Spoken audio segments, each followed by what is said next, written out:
አለይኩም ሱ ሰላም። እሺ ሰላም። ክርስቲያን ካሉ አስቀድማቸው። ጥያቄ ያለው ክርስቲያን አለ? አዎ አለሁ። እሺ ሰላም ነው። እንዴት ነሽ? አለን። እሺ ጥያቄሽ ምንድነው?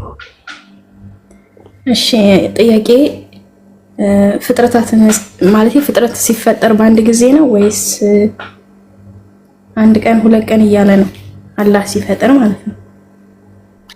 አላህ Subhanahu Wa Ta'ala በስድስት ቀናቶች ነው ሰባት ሰማያትን ሰባት ምድርን በውስጣቸው ያለውን የፈጠራቸው በስድስት ቀናት።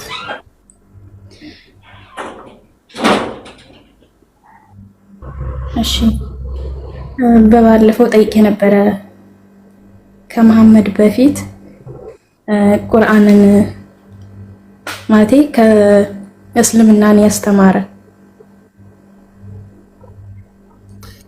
ኦኬ ከቁርአን በፊት ነው ያልሽው?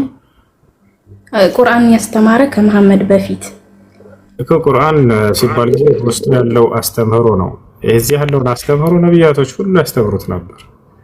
የቁርአን አስተምሮ ምንድነው የሚለውን መጀመሪያ ማወቅ ያስፈልጋል። የቁርአን አስተምሮ አንድና ብቸኛ የሆነውን አምላክ አምልኩ የሚል አስተምሮ ነው። ይሄን ደግሞ የቀደሙት ነብያቶች ሁሉ ከዚህ ውጭ መቼም አላስተማሩ። ስለ አንዱ አምላክ ነው የሰበኩት። አንዱን አምላክ አስተምሩ እያሉ ነው የሰበኩት። የሙሉ ቁርአንን መልእክት ብታይ ይሄ ነው የመጀመሪያው ትዕዛዝና መሰረት፣ አንድና ብቸኛ የሆነውን አምላክ በብቸኝነት አምልኩ የሚል አስተምሮ ነበራቸው። እና ያ ነው ኖህን ብንወስድ ከዚያ በኋላ እነ ሁድ እነ ሷሊህ እነ አብርሃም እነ ሎጥ እነ ኢስሐቅ እነ ያዕቆብ እነ እስማኤል እነ ኢዮብ እነ ኢልያስ እነ ዮናስ እነ ዳንኤል እነዚህ ሁሉ እነ ዘከርያስ እነ ዮሐንስ ወይንም ያህያ እንዲሁም ደግሞ ዒሳ መሲሁ እነዚህ ሁሉ አስተምሮታቸው አንድ አይነት አስተምሮ ወጥ የሆነ አስተምሮ ነው። መሰረታዊ ትምህርት ላይ ስለ አምላክ በሚመለከቱ አስተምሮቶች ላይ ማለት ነው።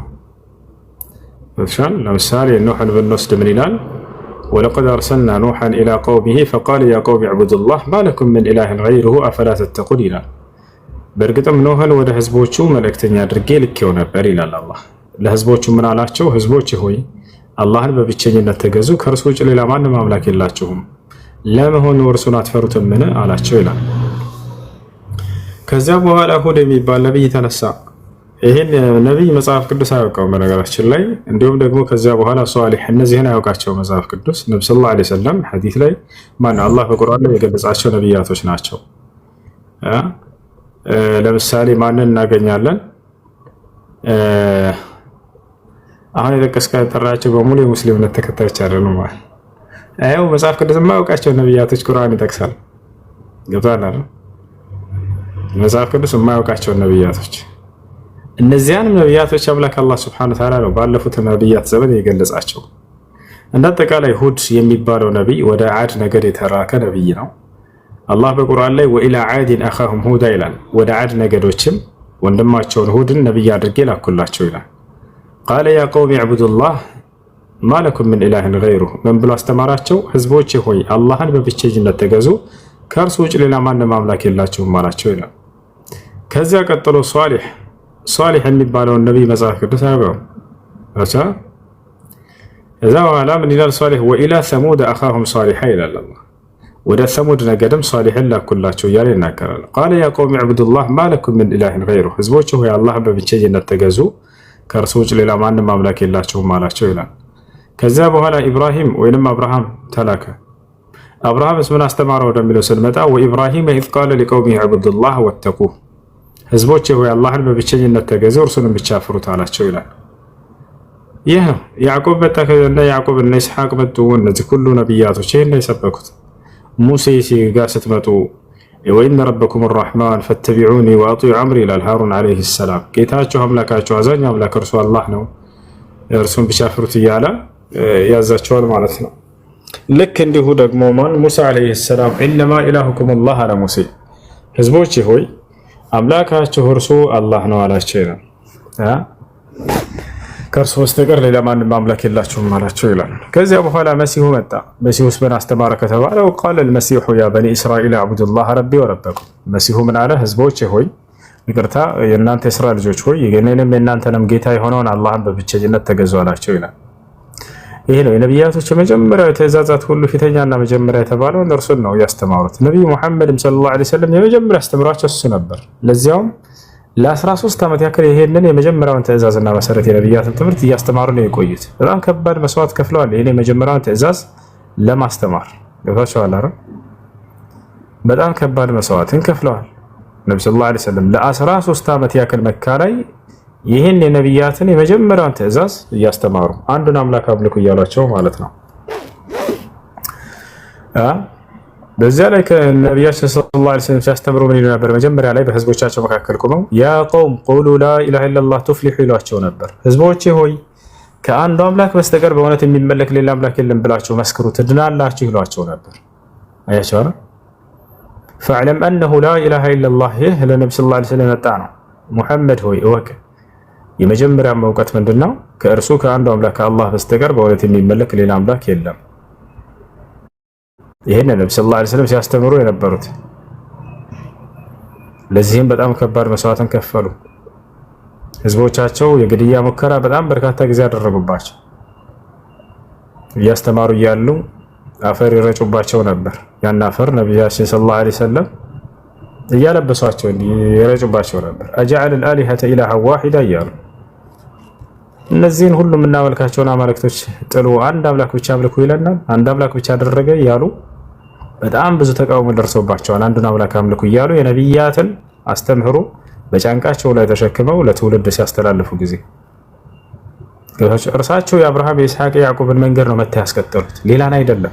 በቁርአን ላይ ሙሉ ብታዩ የአብርሃምን አምላክ አምልኩ ነው የሚለው ቁርአን። የኢስሐቅን አምላክ አምልኩ ነው፣ የያዕቆብን አምላክ አምልኩ ነው። ሌላን አምላክ መተው አልጠሩም። ነብዩ ሰለላሁ ዐለይሂ ወሰለም ወተበዕቱ ሚለተ አባኢ ኢብራሂም ወኢስሐቅ ወያዕቆብ የሚል ነው ቁርአን። የአባቶችን የአብርሃም የኢስሐቅ የያዕቆብን አምላክ አምልኩ የእርሱን መንገድ ተከተልኩ እያሉ የሚናገሩ ናቸው። ይሏቸዋል። በል ጃአ ቢልሐቅ ወሰደቀ አልሙርሰሊን በእውነትም ሙሐመድ እውነትን ይዞላችሁ መጥቷል፣ የቀደሙትንም ነቢያት አረጋግጧል። አንድ ነቢይ ነብዩ ሰለላሁ ዐለይሂ ወሰለም አልካዱም። እነ አብርሃም ጻድቅ ናቸው፣ እነ ኢስሐቅ እነ ያዕቆብ ጻድቅ ናቸው፣ እነ ሙሴ እነ መሲሁ ጻድቅ ናቸው። የእነርሱን መንገድ ነው እያስተማሩ የነበር። ይህን ይመስላል ባጭሩሽ።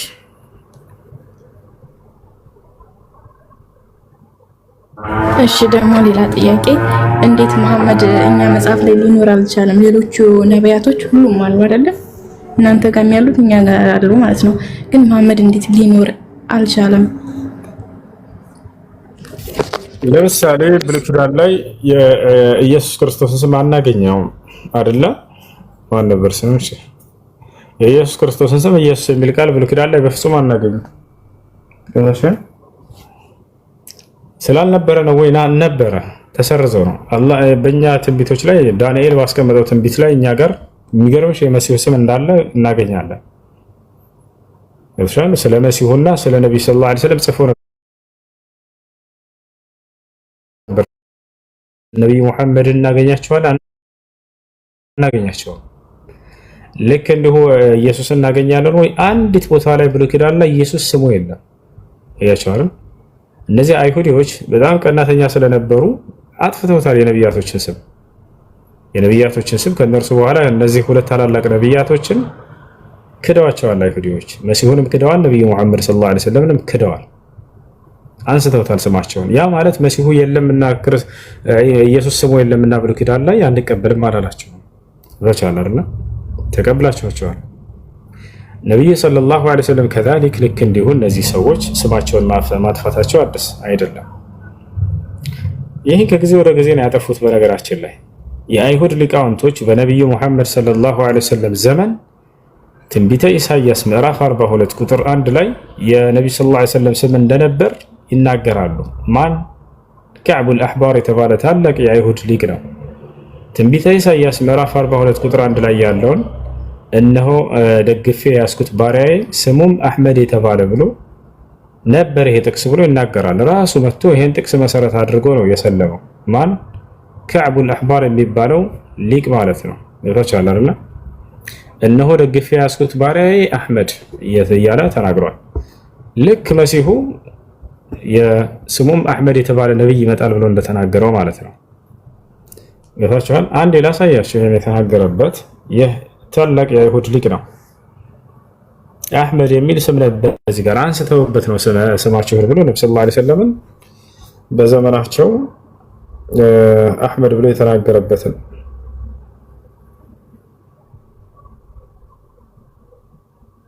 كعب الأحبار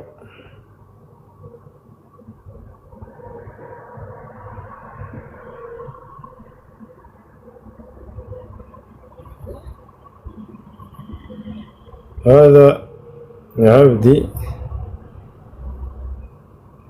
أنه دقف يسكت يمرت كتب عليه أحمد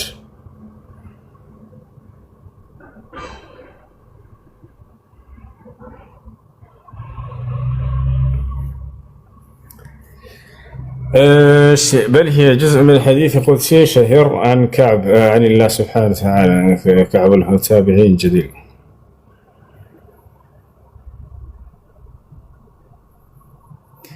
أيشو ذكر حديث رأي إنا لنجد صفة رسول الله صلى الله عليه وسلم إن يا ملكتنيان صلى الله عليه وسلم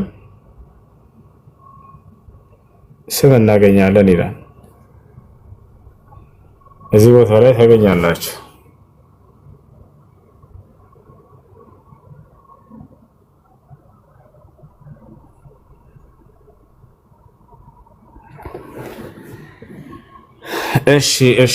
እሺ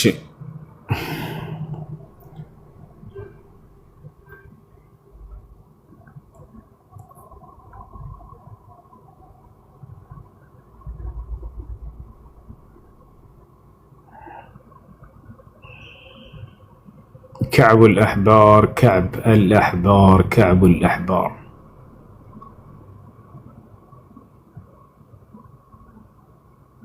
يانا. وعن كعب الأحبار إني أجد في التوراة عبدي يا أحمد المختار. كعب الأحبار يتناقر وزبوت هذا كعب الأحبار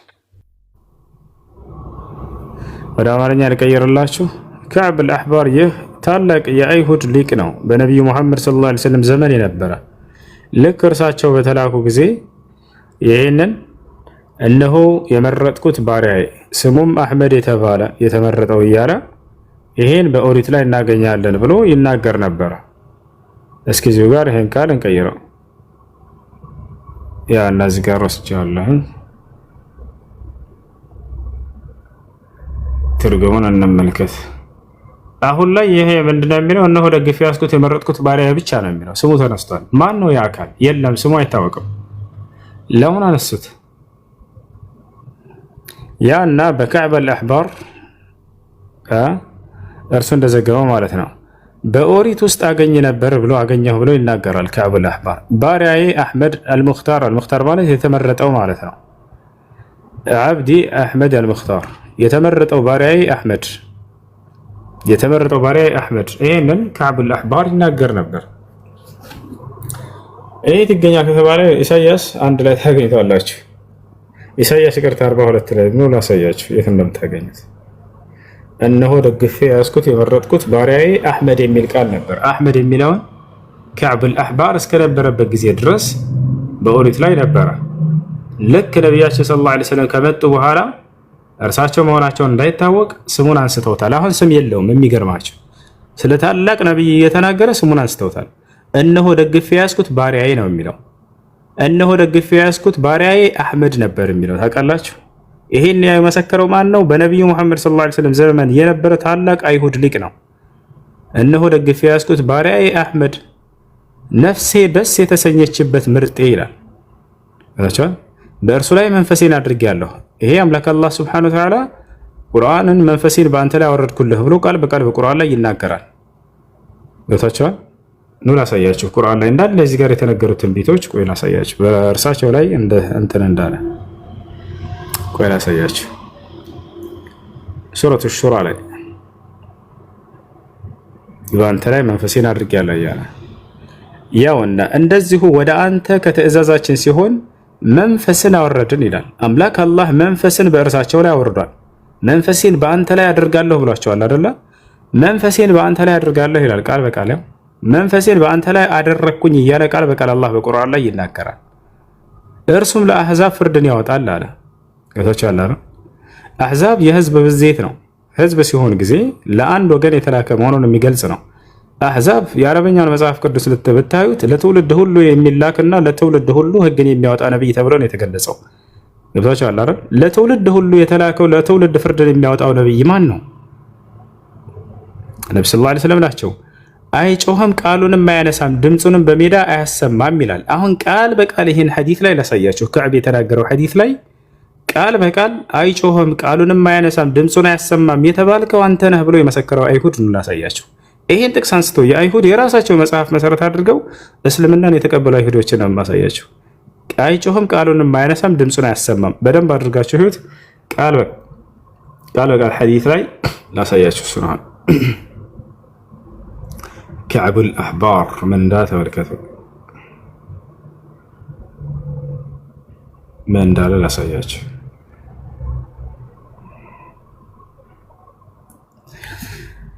እሺ ሐዲስ ምን ይላል እዚህ ቦታ ላይ?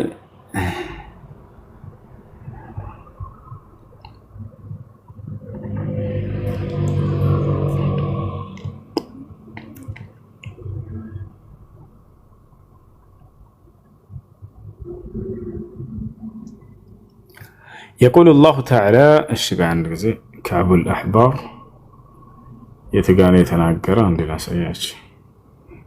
تخريج حديث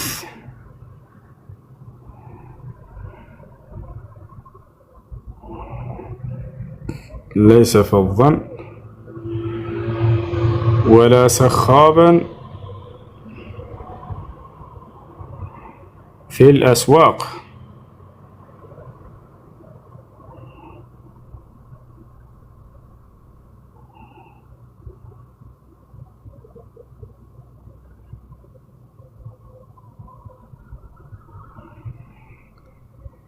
እሺ ያውና ሐዲሱ እዚህ ጋር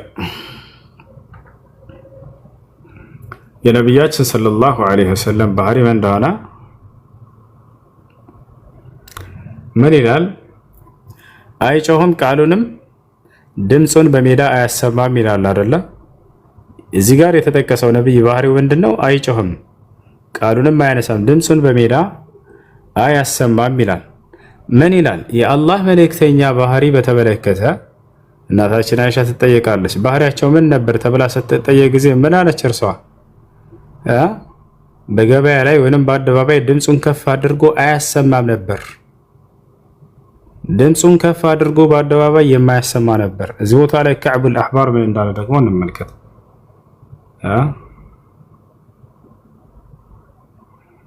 ከዕቡል አሕባር ምን እንዳለ አሳያችሁ።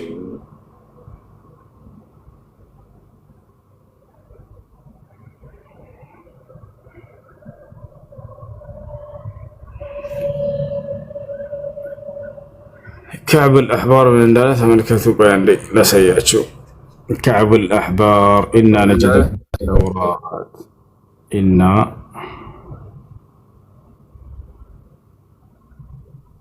ነጅዱ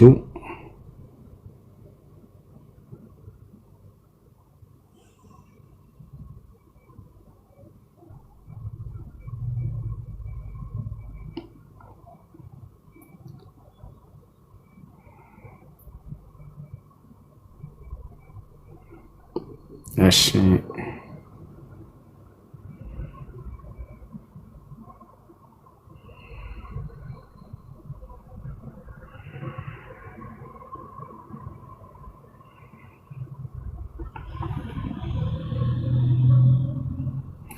يا نازقر لقيت عبد الله بن عمرو بن العاص فقلت أخبرني عن صفة رسول الله صلى الله عليه وسلم في التوراة فقال أجل والله إنه لموصوف في التوراة አይሁዶች በዚያን ጊዜ ይጠይቁ ነበር ነቢያችን ሰለላሁ ዐለይሂ ወሰለም ለመሆኑ በኦሪት ላይ ተገልጸዋል ወይ ሲባሉ አው በጌታ በአላህ ስም እንምላለን እርሱ ተጠቅሷል በተውራት ብለው ይምሉ ነበር።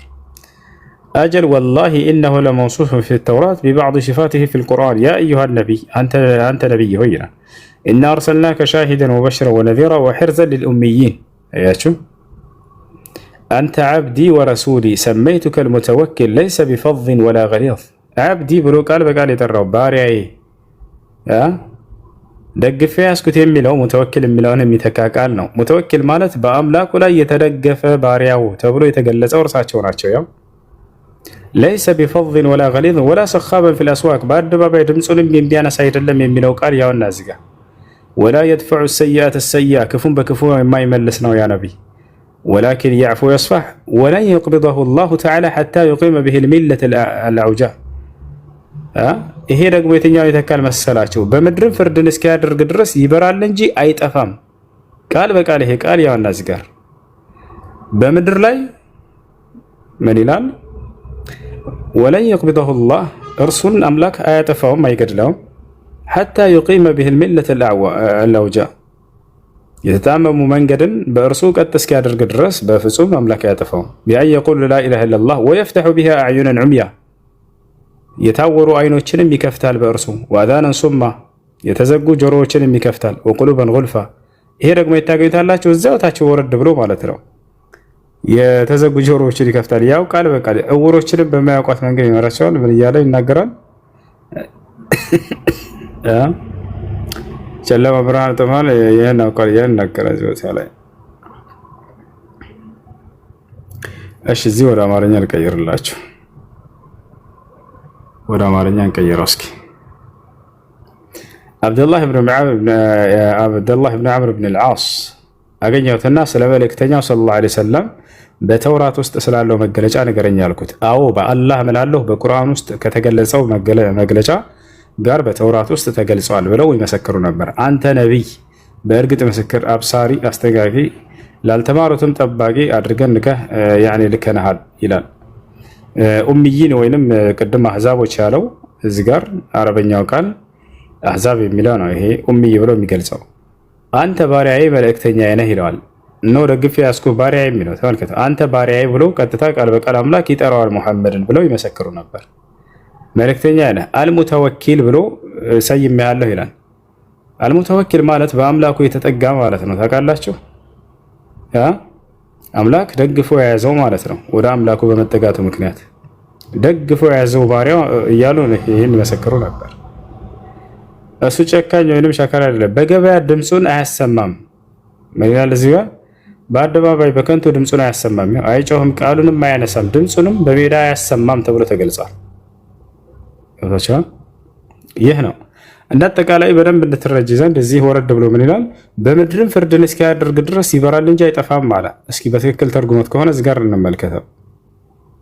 በምድርም ምድርን ከእንትን ፍትህ እስኪያደርግ ድረስ አይጠፋም። ያውና ሁሉን ቻይ የሆነው አምላክ በእርሱ በኩል ምን ይላል?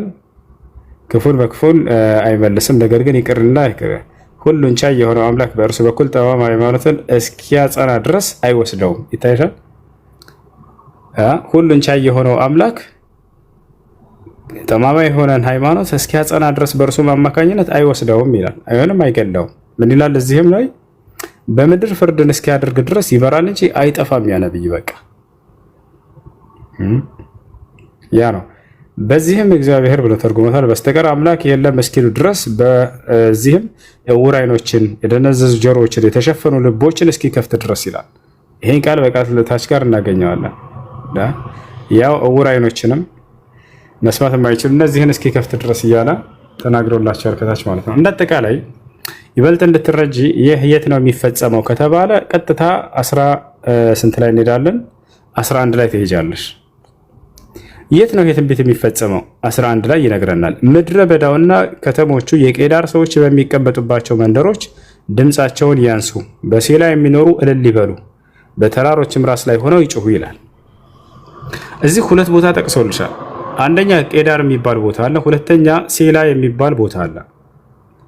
ቄዳር ማን ነው ከተባለ የኢስማኤል ሁለተኛው ልጅ ነው። በኢስማኤል ልጆች ላይ የሚፈጸም የሆነ ትንቢት ነው። የቄዳር ሰዎች የሚቀመጡበት ቦታ ላይ እያለ እየተናገረ ነው። የቄዳር ሰዎች የሚቀመጡበት የት ነው? የእስማኤል ልጆች መካ ነው። እዚያ ነው ይሄ ትንቢት የሚፈጸመው እያለን ነው። ሴላ ማን እንደሆነ ታውቃላችሁ? ሴላ መዲና ላይ የሚገኝ ተራራ ነው። ሴላ አይሁዶች ይሄን ሴላ ሄደው ተቀምጠው ነበር። ባለፈው መዲና ላይ በሄድኩኝ ጊዜ ያውና የሴላ ተራራ እያልኩ ሳሳያቸው ነበር። ምናልባት ቪዲዮውን አይታችሁ ከሆነ አይሁዶች ሴላ ተራራ ሄደው ይጠብቁ ነበር። ምክንያቱም ምን ስለሚል በሴላ የሚኖሩ እልል ይበሉ ይላል። እልል የሚሉት ለምንድን ነው? ይህ ከቄዳር የሚነሳው ነቢይ ወደ እነርሱ ይሄድላቸዋል፣ የዛኔ ደስታቸውን ያሰሙ ነው መልእክቱ። እልል ይበሉ ማለት እንጂ ጨፍሩ ለማለት አይደለም። እልል የሚያስብል ትልቅ ጸጋ ይመጣላቸዋልና የመዲና ሰዎች የሴላ ሰዎች ይደሰቱ እያለ ነው አምላክ። በተራሮችም ራስ ላይ ሆነው ይጩሁ ይላል። ለእግዚአብሔር ክብርን ይስጡ፣ ምስጋናውንም በደሴቶች ላይ ይናገሩ ይላል። እንግዲህ ለአንዱ አምላክ ክብርን ያሰጣል ያ ነቢይ፣ ምስጋናውንም በደሴቶች ላይ ይናገሩ ይላል። እግዚአብሔር እንደ ኃይል ይወጣል፣ እንደ ሰልፈኛም ቅንዓትን ያስነሳል፣ ይጮሃልም፣ ድምፁን ያሰማል፣ በጠላቶችም ላይ ይበረታል እያለ ይናገራል። ይህ አምላክ የዛኔ ከማንም በላይ እንደሚነግስ የሚገለጽበት የሆነ አንቀጽ ነው። ከድሮ ዘመን ጀምሮ ዝም ብያለሁኝ አለ። ዝም ብዬም ታግሻለሁ። አሁን ምጥ እንዳያዛት ሴት እጮሃለሁ። ይህ ምሳሌያዊ ንግግር ነው። አጠፋለሁ፣ በአንድነትም እጨርሳለሁ አለ። እንግዲህ በዚያ በሚላከው ነቢይ አማካኝነት እውነትን እንደሚያጸና በምድር ላይ ለመግለጽ ነው። ተራሮችንና ኮረብቶችን አፈርሳለሁ፣ ቡቃያዎችንም ሁሉ አደርጋለሁ፣ ወንዞችንም ደሴቶችንም አደርጋለሁ፣ ኩሬዎችን አደርጋለሁ። ይህ እየተናገረ ያለው አምላክ በዚያ በሚልከው ነቢይ አማካኝነት ምድርን ሁሉ እንደሚቆጣጠራት ለመግለጽ ነው እንጂ አምላክ አፈራራሽ ነው ለማለት አይደለም። ነቢ ሰለላሁ ዐለይሂ ወሰለም ነቢይ ከተደረጉ በኋላ በርካታ ሀገራቶችን ያለ አምላክ እንዲገዙ አድርገዋቸዋል። ገብቷቸዋል አይደል? ያን መቆጣጠራቸውን የሚገልጽ ነው። እውሮችንም በማያውቋት መንገድ አመጣቸዋለሁ እያለ በማያውቋትም ጎዳና እመራቸዋለሁ።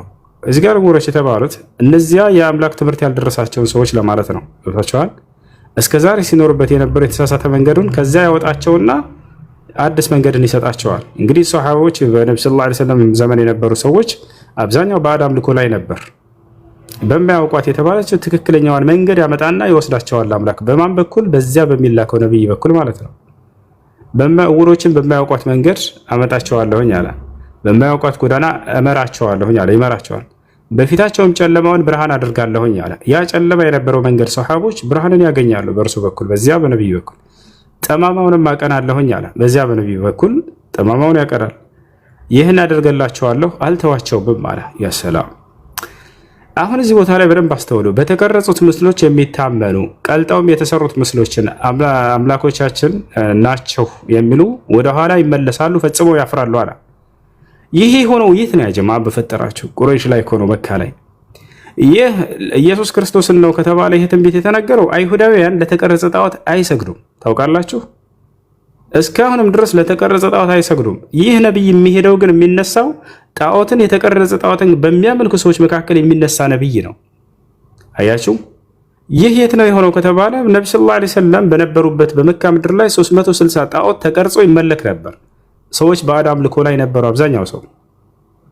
ነገር ግን በእርሳቸው አማካኝነት ያንን እንዳለ ድምጥማጡን አጠፉት። ነብዩ ሰለላሁ ዐለይሂ ወሰለም በተቀረጹት ምስሎች የሚታመኑ አለ። ማናቸው? ቁረይሻውያኖች ቀልጠው የተሰሩትን ምስሎች አምላኮቻችን ናቸው የሚሉ ወደ ኋላ ይመለሳሉ።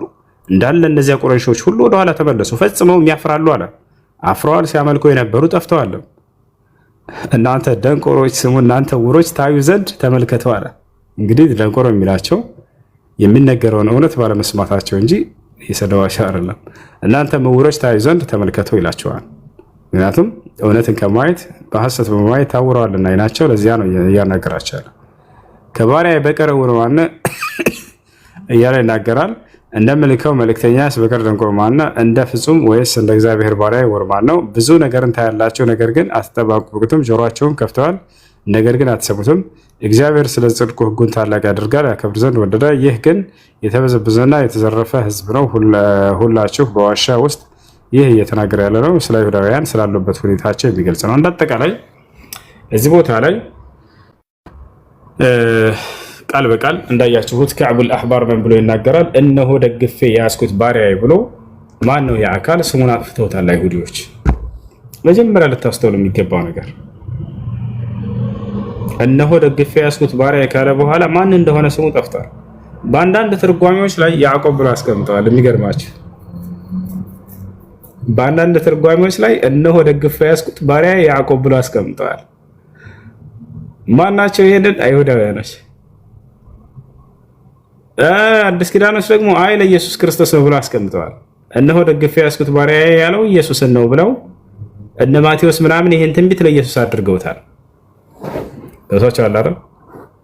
ነገር ግን በነቢያችን ሰለላሁ ዐለይሂ ወሰለም ዘመን የነበሩ አይሁዳውያን ይህ ትንቢት ስለ አንተ ነው የሚናገረው ብለው ነብዩ ሰለላሁ ዐለይሂ ወሰለምን መተው የሰለሙ አይሁዶች አሉ።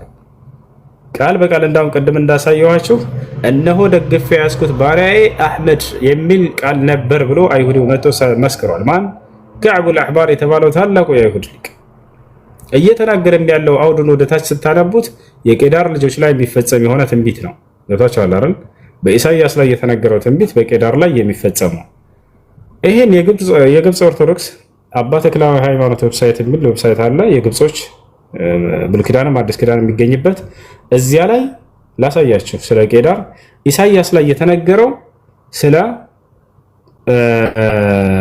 አረቦች የተነገረ ትንቢት ነው ብሎ የተናገሩበት ሁሉ ላሳያችሁ። ጉድ የግብፅ እንትን ማለት ነው። ላሳያችሁ። ቄዳር ብላችሁ ጻፉ።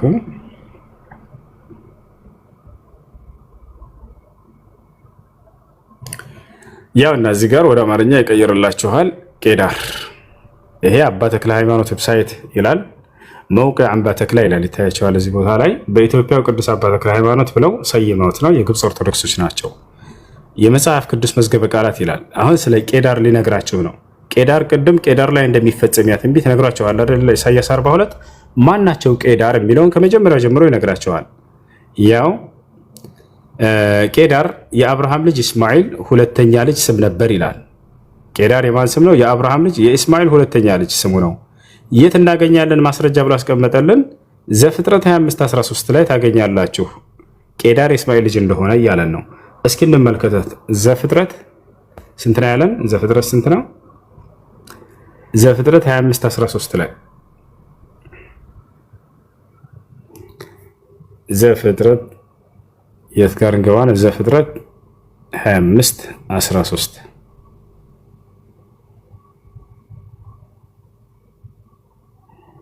ያና ዘፍጥረት 25:13 ላይ ተመልከቱ። እዚህ ጋር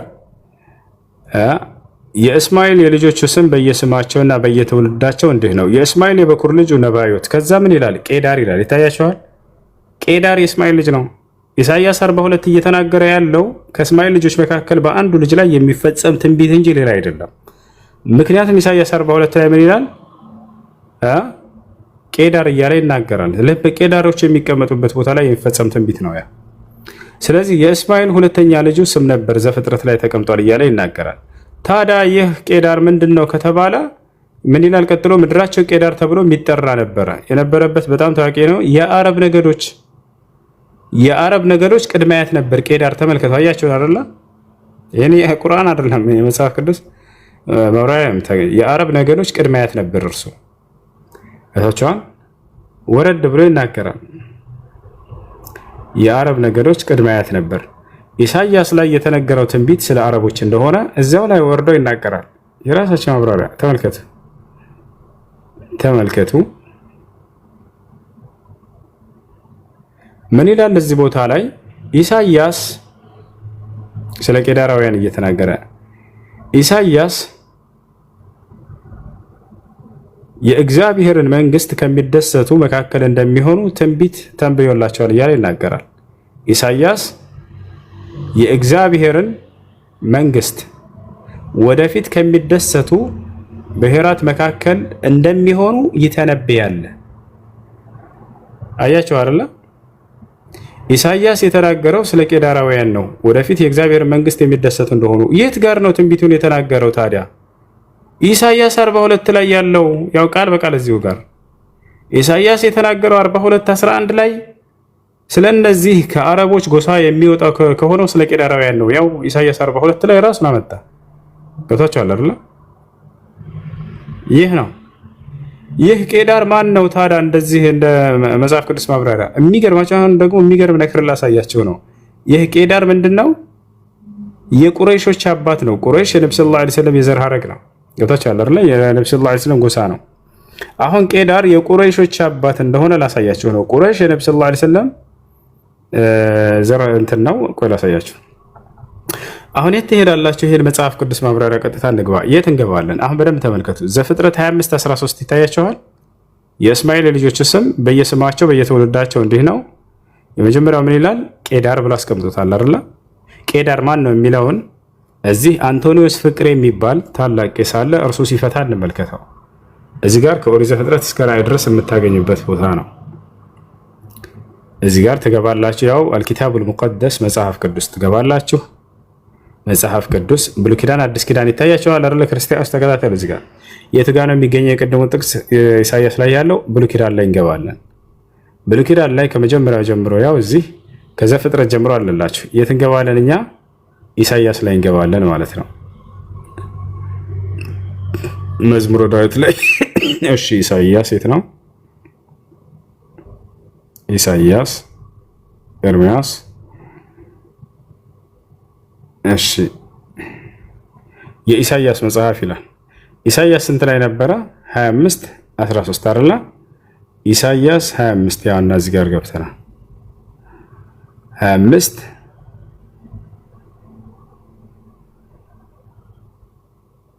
12 እስኪ 25 14 እሺ 25 14 ነው።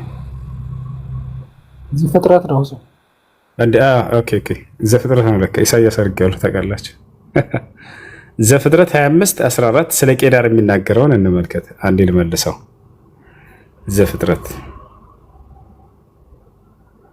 ዘፍጥረት 25 እሺ 25 ያውና 25 13 ይታያቸዋል ልጆች።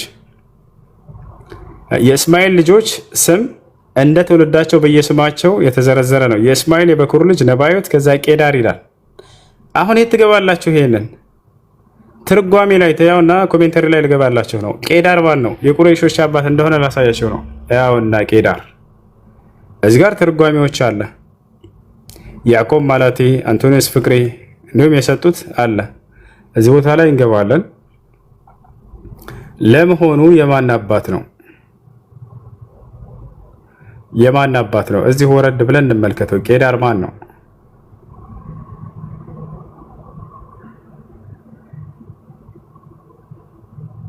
ቄዳር ማን ነው የሚለውን እንመለከታለን። እሺ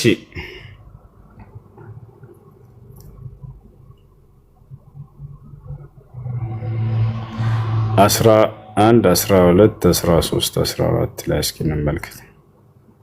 ያው እነዚህ ጋር የእስማኤል ልጆች አረበኛ ሳደርገው ቁርአን አይደለም ልጆች መጽሐፍ ቅዱስ ነው። እሺ ወደ አማርኛ አቡከር ይታያል። በአላህ ሚውተን አንሰው። አቡከር አለ አለው ዙ ያው ስለ ቄዳር ምን ይላል? አንድ አብላቸው ወخرجت منه قبيلة من وخرجت منه قبيلة ቁረይሽ ብሎ ያስቀመጠ ቁረይሽ ይታያቸዋል። ቄዳር የማን አባት ነው? የነብዩ ሰለላሁ ዐለይሂ ወሰለም ቅድማያት እንደሆነ በገዛ መጽሐፋቸው ላይ ያሳያቸው ነው። ገብታችኋል አይደል? ቄዳር ይታያለች እዚህ ጋር ስለ ቄዳር እያናገረ ቄዳር ማዕናሁ ትርጉሙ እያለ እየተናገረ ወخرج ወደ አማርኛ ልቀይርላችሁ እዚሁ እያለ ከቄዳርም የቁረይሽ ጎሳዎች ወጡ ይላል። ቁረይሽ ደግሞ የነብዩ ሰለላሁ ዐለይሂ ወሰለም እንትን እንደሆነ ጎሳ እንደሆነ አሳይቻለሁ። አንድ እዚህ ወደ አማርኛ ልቀይርላችሁ። ያውና ስለ ቄዳር እየነገራቸው ቄዳር አረባዊው የቁረይሽ ነገድ የመጣውም ከእርሱ ነው ይላል። ያ ሰላም የቁረይሽ ነገድ የመጣውም ከማን ነው? ከእርሱ ነው። ከማን? ከቄዳር። ስለዚህ ኢሳይያስ 42 ላይ እየተናገረ ያለው የቄዳር ሰዎች የሚቀመጡበት የሚፈጸመው ትንቢት በማን ላይ ነው? በቄዳር ልጆች። የቄዳር ባለቤት ማን ነው? ቄዳር የቁረይሾች አባት ነው። ይሄን የመሰከረው ማን ነው? ራሳቸው የመጽሐፍ ቅዱስ ማብራሪያ ላይ ቁረይሽ ምንድነው? ነብያችን ሰለላሁ ዐለይሂ ወሰለም አምላክ አላህ እኔን ከእስማኤል መረጠኝ፣ ከእስማኤል ደግሞ ቁረይሽን መረጠ፣ ከቁረይሽ ደግሞ እኔን መረጠኝ ብለው ቃል በቃል አሁን የተናገሩበትን ላሳያችሁ። ነብያችን ሰለላሁ ዐለይሂ ወሰለም የቁረይሽ ጎሳ እንደሆነ ላሳያችሁ። ስለዚህ ከቄዳር የተነሳው ከቁረይሻውያን የተነሳው ነብይ ማን ነው? በእርሳቸው ላይ ትንቢት እንደተፈጸመ ላሳያችሁ። ነብያችን ሰለላሁ ዐለይሂ ወሰለም የተናገሩት ስለ ቁረይሽ አምላክ አላህ ኢነላህ አስጠፋኒ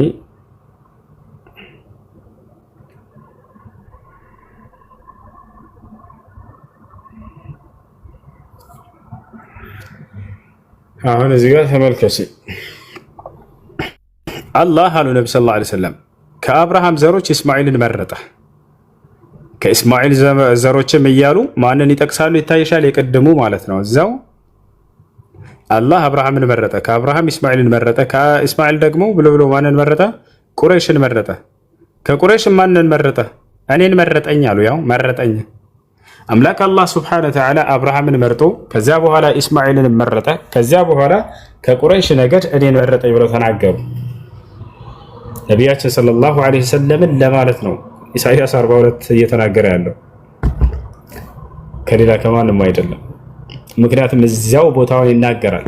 የቄዳር ልጆች የሚቀመጡበት መንደር ይሄ እንደሚከሰት ኢሳይያስ 42 ይናገራል። ቄዳር ደግሞ የእስማኤል ልጅ እንደሆነ መጽሐፍ ቅዱስ ይናገራል። የመጽሐፍ ቅዱስ ማብራሪያ ላይ ኮሜንተሪ ላይ ስንድ ጊዜ ቄዳር የቁረይሾች አባት ነው ይላል። ከቁረይሽ የተነሳው ማን ነው ከተባለ ነብዩ ሰለላሁ ዐለይሂ ወሰለም ቃል በቃል አብርሃምን አምላክ መረጠው፣ ከዚያም እስማኤልን መረጠ፣ ከዚያም ቁረይሽን መረጠ፣ ከቁረይሽ ደግሞ እኔን መረጠኝ ብለው ተናገሩ ማለት ነው። هذا እሺ ሌላ ጥያቄ አለሽ? ሌላ ጥያቄ እስኪ ስለእናንተ ትንሽ አስተምረኝ። ማለት ብዙ ጊዜ ያዳምጣለሁና አሁን ከዚህ ማለት ከሁለቱም ውጭ ነኝ አሁን ማለት ይቻላል። እየወላወልኩ ነው ማለት እኔ እንጃ ከኛም በኩል የማይዋጥልኝ ነገር አለ። ከእናንተም አንዳንድ ነገር ስሰማ አይምሮ ትክክል አይደለምና አሁን ከሁለቱም ውጭ ነኝ ማለት ይቻላልና እሺ እንግዲህ ሰው ማስተዋል ያለበት ምንድነው አምላክ በነብያት በኩል የመረጠልኝን መንገድ የትኛው ነው ብሎ ያንን ማወቅ ነው ያለባችሁ። አምላክ ነብያት የሚባሉን አስነስቷል ከመካከላችን ከሰው ዘር እየመረጠ። እነዚያ ነብያቶች የትኛውን እምነት ነው የሰበኩት የሚለን በምታዩ ጊዜ መጽሐፍ ቅዱስ ላይ ስትሄዱ አንድ ቦታ ላይ አምላክ ክርስትና የሚባለውን ሃይማኖት ተከተሉ ብሎ ያዘዘበት ቦታ የለም። ነብያቶችም አላዘዙ። ነገር ግን ለዚህ ጥያቄያችሁ የሚያሳርፋችሁ መልስ የምታገኙት ኢስላም ላይ ነው። አምላክ በቀጥታ ሙስሊም ሆኖ ብሎ እንዳዘዘና እንዲሁም ደግሞ ነብያቶች ሙስሊሞች ነን ብለው ሲናገሩ ታያላችሁ። ሙስሊሞች ሆኑ እያሉ ትውልዶቻቸውንም ሲያዙ ታያላችሁ። ለምሳሌ አምላክ አላህ ሲናገር ኢነ ዲነ ዒንደላሂ ልኢስላም ይላል። ከእኔ ከአምላካችሁ ዘንድ ትክክለኛው ሃይማኖት እስልምና ሃይማኖት ነው እያለ ይናገራል። በሌላ ቦታ ላይ ወረዲቱ ለኩም ልኢስላመ ዲና ይላል። ከሃይማኖትም እስልምናን ብቻ ወደድኩላችሁ እያለ ይናገራል። ለነቢያት ሁሉ ደንግጎ እንደሰጣቸው ሲናገር ምን ይላል? ሸረዐ ለኩም ሚነ ዲን ማ ወሳ ቢሂ ኑሐን ወለዚ አውሐይና ኢለይከ ወማ ወሰይና ቢሂ ኢብራሂም ወሙሳ ወዒሳ ይላል። እነሆ ይህን እስልምናን ሃይማኖት እኔ ደነገግኩላችሁ ይላል። ከዚህ በፊት ኖህን፣ አብርሃምን፣ ሙሴን፣ መሲሁን አዝዤባቸው የነበረውን እምነት እያለ ይናገራል። እንዲሁም እነዚህ ነቢያቶች ራሳቸው እኛ ሙስሊሞች ነን ይላሉ። ኖህን ብንወስድ ምን አለ? ወእምርቱ አን አኩነ ሚነል ሙስሊሚን አለ። እኔ ከሙስሊሞች እንደሆን ታዘዝኩ እያለ ይናገራል። ልክ እንዲሁ ልጆቻቸውን ትውልዶቻቸውን ሙስሊም ሆኑ እያሉ ሲሰብኩም እናያቸዋለን። ወያዕቁብ ያ በንየ ኢነላህ አስጠፋ ለኩም ዲን ፈላ ተሙቱነ ኢላ ወአንቱም ሙስሊሙን አለ ያዕቁብ። ልጆቼ ሆይ እነሆ አምላክ አላህ አንድ ሃይማኖትን ብቻ መርጦላቸዋል፣ አደራ ልጆቼ ሙስሊሞች ሆናችሁ እንጂ አትሞቱ ይላቸዋል። ለእነዚህ ጥያቄዎች በአንጻሩ መጽሐፍ ቅዱስ ላይ ወስደን ብንጠይቅ መልስ አታገኙም። ለምሳሌ አምላክ አላህ ራሱ ሙስሊሞች ሆኑ ብሎ ደንግጎልናል። መጽሐፍ ቅዱስ ላይ ክርስቲያን ሆኑ ብሎ አምላክ በነቢያት በኩል አዟቸዋል ወይ? አላዘዛቸው። በአንድ ቦታ ላይ የለም። ሁለተኛ ነቢያቶች ቃል በቃል ሙስሊሞች ነን ሲሉ ታያላችሁ በቁርአን ላይ። መጽሐፍ ቅዱስ ላይ አንድ ነቢይ ክርስቲያን ነኝ ብሎ የተናገራለ ወይ? የለም በፍጹም። ሶስተኛ ነቢያቶች ሙስሊሞች ሁኑ እያሉ ትውልዶቻቸውን ሲሰብኩ በቁርአን ላይ ታገኛላችሁ። መጽሐፍ ቅዱስ ላይ በአንጻሩ ሄደን ክርስቲያን ሁኑ ብሎ የሰበከ ነቢይ አለ ወይ? የለም በፍጹም። አራተኛ አንድ ነቢይ ተጠቅሶ በመጽሐፍ ቅዱስ ላይ አከሌ ነቢይ ክርስቲያን ነበር ተብሎ የተገለጸ አንድ ቦታ ላይ እንኳን የለም። በቁርአን ላይ ስትመጡ ጊዜ አብርሃም ሙስሊም ነበር የሚል ቃል በቃል ታገኛላችሁ። ይህን ይመስላል። ለማንኛውም እሺና እንዲህ አምላክ በነቢያት በኩል የደነገገላቸውን ሃይማኖት ብትቀበሉና ብትከተሉ ለእናንተ የተሻለ ይሆናል። ሀሎ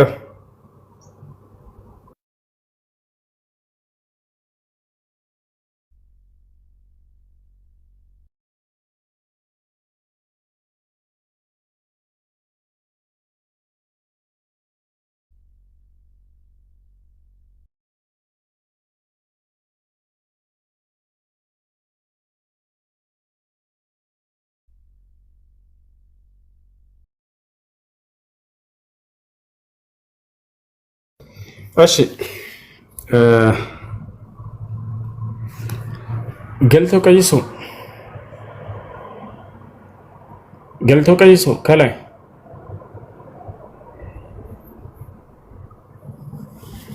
ሃሎ ገልቶ ቀይሶ ሰላም ነው። ሰላም አለይኩም። ወአለይኩም ሰላም። ሰላም ነህ? ደህና ነኝ አልሐምዱሊላህ።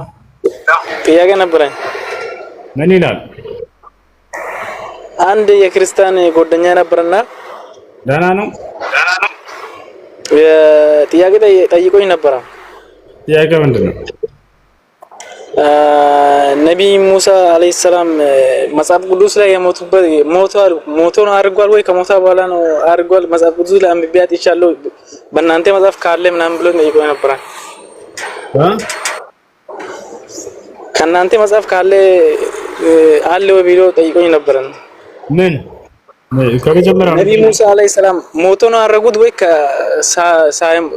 ሳይሞቱ ነው ያደረጉት ብሎኝ ጠይቆኝ ነበረ። መጽሐፍ ቅዱስ ላይ አጥቻለሁ። ሙሳ ነው ዒሳ አለ? ሙሳ ነቢይ ሙሳ አድርጓል የሚል መጽሐፍ ቅዱስም ላይ የለም፣ በቁርአንም ላይ የለም። ሙሳ አላረገም። መጽሐፍ ቅዱስ ላይ የለም፣ ከቁርአን ላይ ካለ ብሎኝ ስለጠየቀኝ ነው። ላ ሙሳ አድርጓል የሚል የለም። ያረገው ነብይ ሰለላሁ ዐለይሂ ወሰለም እና ዒሳ ናቸው ያረጉት። ነብይ ሰለላሁ ዐለይሂ ወሰለም ማን ነው? ዒሳ እስከ ሁለተኛ ሰማይ ድረስ አድርጓል። ነቢያችን ሰለላሁ ዐለይሂ ወሰለም ደግሞ እስከ 7 ሰማያትና ከዛ በላይ ሁሉ አድርገዋል። እሺ አመሰግናለሁ። ገልቶ ቀይሶ የስሙ ነገር እሺ ጥያቄ ያላችሁ ክርስቲያን ካላችሁ እዚህ ገብታችሁ መጠየቅ ትችላላችሁ። ባለበት ስርዓት መጠየቅ የሚፈልግ ገብቶ መጠየቅ ይችላል። ጥያቄ ቢዱን ሰብን ወላ ቢዱን ሸትምን የጁዙ ለሁ የድኹለ ወየስአል ማዕና ኩለ ሱአለሁ። ጠይቆ የጨረሰ ካለ ከእናንተ ከመካከላችሁ ቦታውን ይልቀቅ። ያማ በኋላ ምሳዬን በልቼ ከዚያም ስጠጋግ ቡናን ጠጥቼ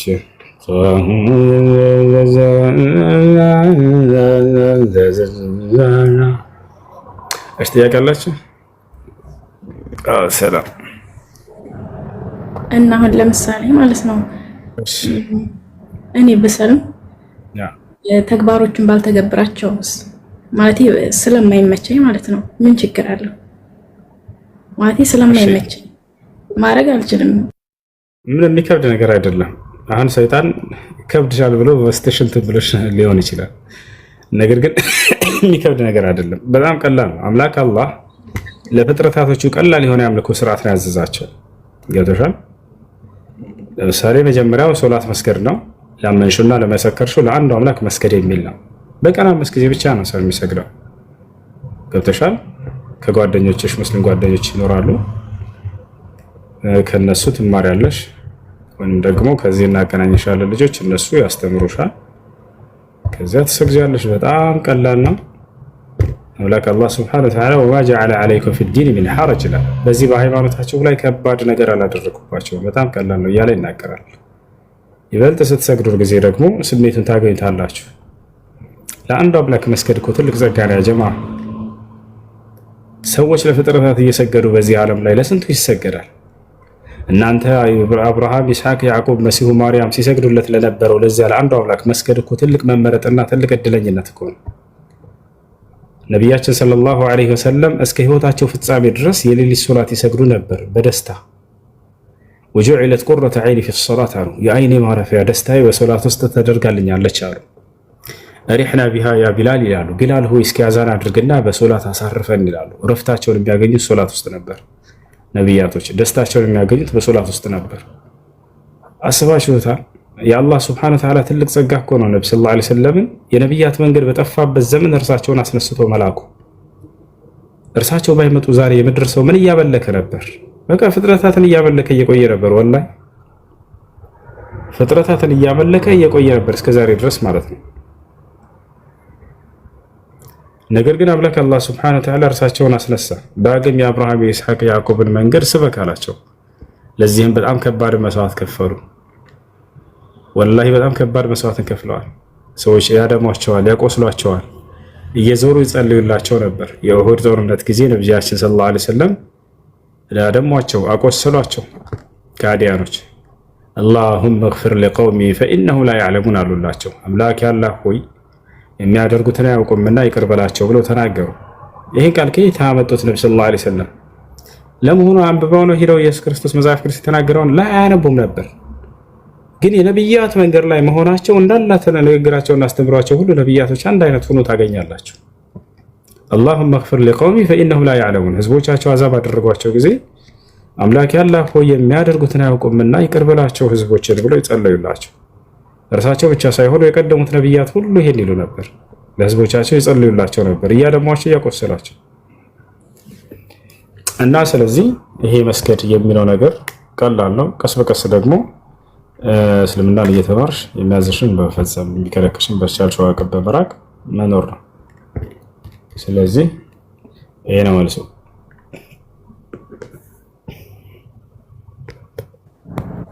አይ ሰው እንዲያቅብኝ ስለማልፈልግ ነው ማለት ቤተሰቡ ሁሉም ነገር ማለት አላቅም ብቻ ትንሽ ይከብዳል መሆን ማለት በቤተሰብ ጋር ነው እንዳለሽ እንትን ማለት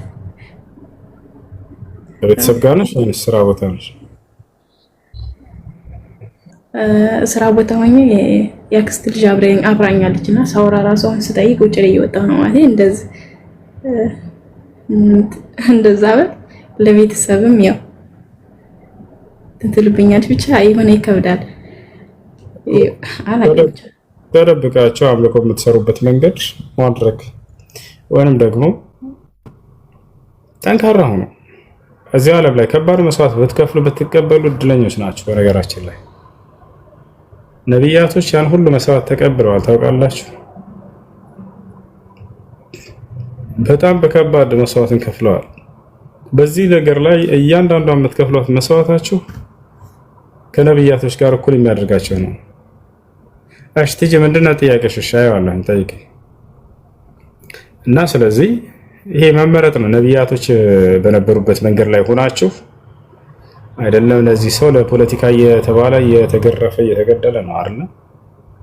ይሄ ምንም አያመጡባቸውም። በዚህ ጊዜ ስራ ቦታ ነው ያለሽው። ቢያንስ በዛ ከተባለ ሊያኮርፉ ይችላሉ።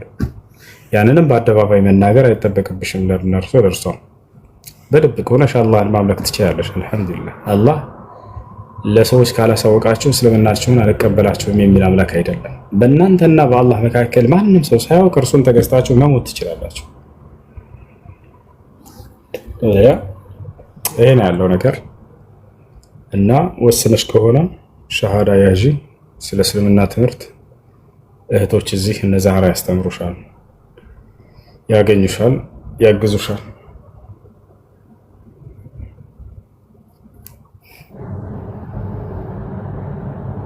አሁን ለምሳሌ እሁድ ላይ ጸሎት እናርግ ትለኛለች ነው የሆነ ማለት ያው አሁን ሌላ ነገር ያሰብኩ እንዳይመስል ማለት እንደዛ እያረኩ ነው ወይኔ ብቻ አላቅም ማውራት።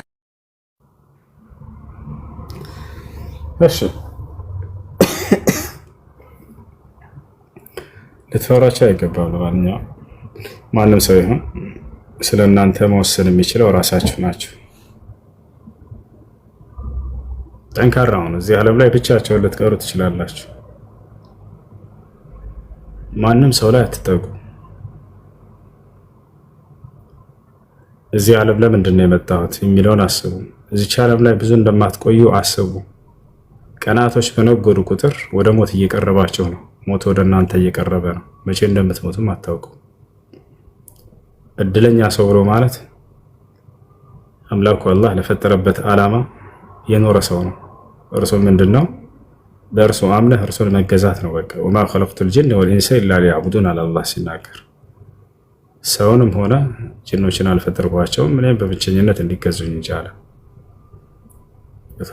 አደራ ሳታምኑ በፊት ሞት እንዳይመጣባችሁ። አላህ በቁርአን ላይ ወላ ተሙቱነ ኢላ ወአንቱም ሙስሊሙን ይላል። ለሰዎች በጣም ስለሚያዝንላቸው ምን አለ? አደራ ሙስሊሞች ናችሁ እንጂ እንዳትሞቱ አለ። ሙስሊም ሳትሆኑ ከመጣችሁ በቃ ከስራቸው አለ። ቁል ኢነል ኻሲሪነ አለዚነ ኸሲሩ አንፉሰሁም ወአህሊሂም የውመል ቂያማ አለ። ሰዎች ሆይ የከሰረ ሰው ብሎ ማለት ነፍሱን ያከሰረ ሰው ነው የትንሣኤ ቀን ብሎ አላህ ይናገራል። እድለኛ ሰው ብሎ ማለት የትንሣኤ ቀን ከጀሃነም እርሳት ራሱን ያዳነ በማመንና በመስራት ማለት ነው። ይሄ ዓለም ጊዜያዊ ነው፣ ብዙ የምትቆይበት አይደለም። እዚህ ዓለም ስትኖሩ ጊዜ ልክ እንደ እንግዶች ናችሁ።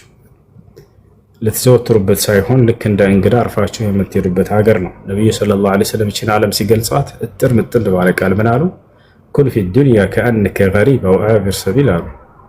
በዚች ዓለም ስትኖር ልክ እንደ እንግዳ ወይም እንደ መንገድ አላፊ ሆነህ ኑር አሉ። መንገድ አላፊ የሆነ ሰው አይዘወትርም እኮ የወደች ጥላ አግኝቶ እሷን ተጠልሎ ልክ ያ ፀሐይ ሲያልፍለት ጊዜ ይሄዳል ጥሎት። ልክ እንደዛ ናቸው እዚህ ዓለም ላይ። ወይ ልክ እንደ እንግዳ ሆኖ አሉ። እንግዳ ሆነ ሰው ቤት ዘፍ ብለህ ዘላለም ትቀመጣለህ? እንዳትቀመጥም እኮ ትንሽ ተቀምጠህ በዛ ከተባለ 3 ቀን ከዛ በኋላ ትሄዳለህ። ያ ነው ለሌሎች የምናገረው። አላህ ያያዛችሁ፣ ወላሂ አላህ ያያዛችሁ።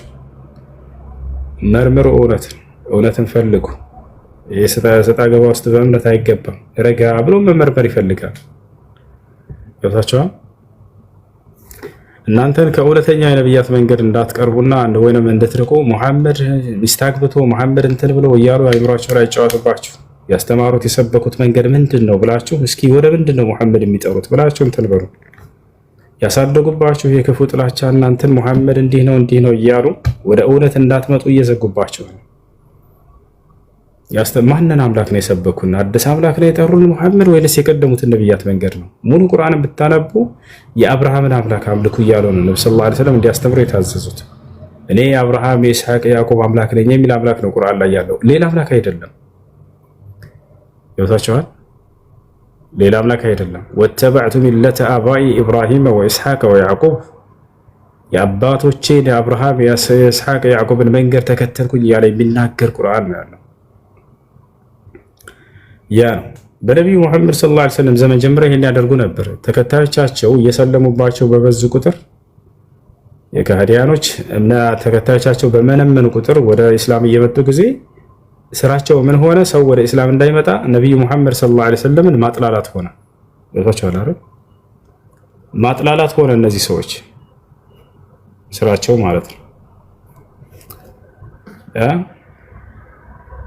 ወቃሉ አኢና ለታሪኩ አሊሀቲና ሊሻዕር መጅኑን፣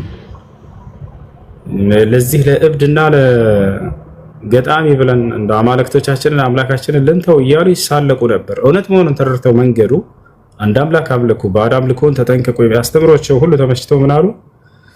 ነገር ግን እንዴት ነው ለዚህ ለሙሐመድ ብለን እንዴት እንተዋለን ብለው ከእርሳቸው ጋር አነጻጸሩት ጉዳይ ይወታቸዋል። እናንተንም አይምራቸውን ያዝጓቸው። ሙሐመድ አይሻን አግብቶ ሙሐመድ 9 ሚስት አግብቶ ሙሐመድ ቁሞ ሸና ነበር፣ ሙሐመድ ተኝቶ እንትን ይል ነበር፣ ሙሐመድ በዚህ እንትን እያሉ አውቀው አይምራቸውን አይድፈኑት። ቆም ብላችሁ የሰበኩት አምላክ ማንን ነው ብላችሁ ጠይቁ። እሺ ነብይነቱን እንድቀበል ምንድነው መስፈርቴ አንድ ነብይ ለመቀበል የሚለውን እርሱን ወቁና መታችሁ መዝኗቸው። አንድ ነብይ የነብይነቱ ማረጋገጫ ምንድነው? ለህዝቡ ተአምርን ያሳይ ነበር አይደለ? ነብያት መጽሐፋችሁ ላይ ታዲያ ነብዩ ሙሐመድ ሰለላሁ ዐለይሂ ወሰለም ይሄን መስፈርት አሟልተዋል ወይ? ምን ተአምር አድርገዋል ብላችሁ ጠይቁ። ነብዩ ሙሐመድ ሰለላሁ ዐለይሂ ወሰለም የነብይነት ማረጋገጫቸው ሌላው ምንድነው? አንድ ነብይ ትንቢትን ይናገራል አይደለ? ነብይ ያ ትንቢት በተናገረበት ይፈጸማል። ታዲያ ነብዩ ሙሐመድ ሰለላሁ ዐለይሂ ወሰለም ይሄን አድርገዋል ወይ? ትንቢት ተናግረው ተፈጽመዋል ወይ ብላችሁ ጠይቁ። እነዚህ ናቸው የነብይነት መስፈርቶች። ሙሐመድ 5 ሚስት አገባ፣ 6 ሚስት አገባ ላይ ይሄ ነብይን መስፈርት አይደለም። ሰለሞን ለምን 1000 ሚስት አገባ ብሎ አንድ የሚቃወም ሙስሊም የለም እኮ ታውቃላችሁ። እሱ ላይ አይደለም ጉዳዩ። መንገዳቸው ምንድነው? እነዚህ ነብያቶች የሰበኩት መንገድ ምንድነው ነው? ገብታችኋል? አስተምሮታቸው ምንድነው ነው? ገብታችኋል? ይሄ ነው እና ነብያችን ሰለላሁ ዐለይሂ ወሰለም የነብይነት መስፈርቶቻቸው እነዚህ ሁሉ መታችሁ በርሳችሁ ላይ መፈተሽ ትችላላችሁ።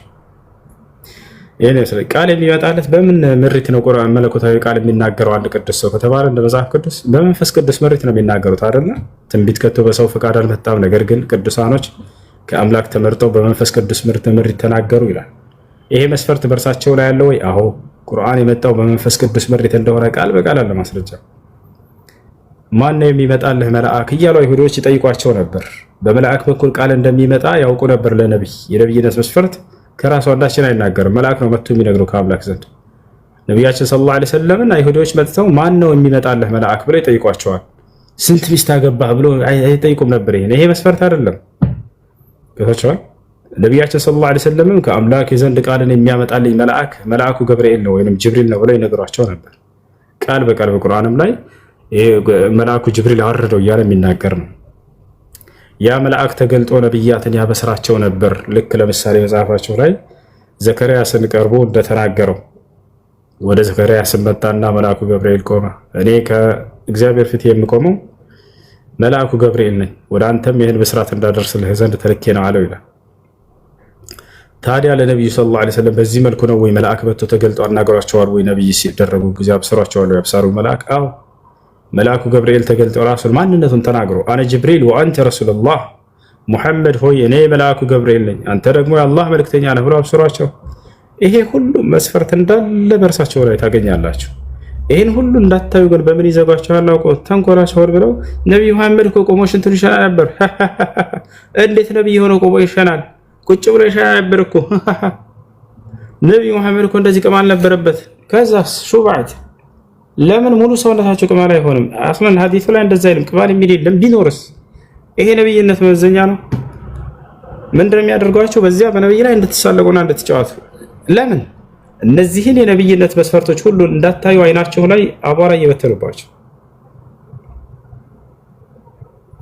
ያስተማሩትን የነብያትን መንገድ እንዳትከተሉ፣ የአብርሃም የኢስሐቅ የያዕቆብን መንገድ ተከተሉ የሚለውን ትምህርታቸውን እንዳታዩ፣ ይሄን ውብ የሆነ መንገዳቸውን ከጨለማ ወደ ብርሃን የምትወጡበትን መንገድ እንዳትመለከቱ በአይናችሁ ላይ እንዲህ አይነት አቧራን እየመጡ በየጊዜ ይነሰንሱባቸዋል።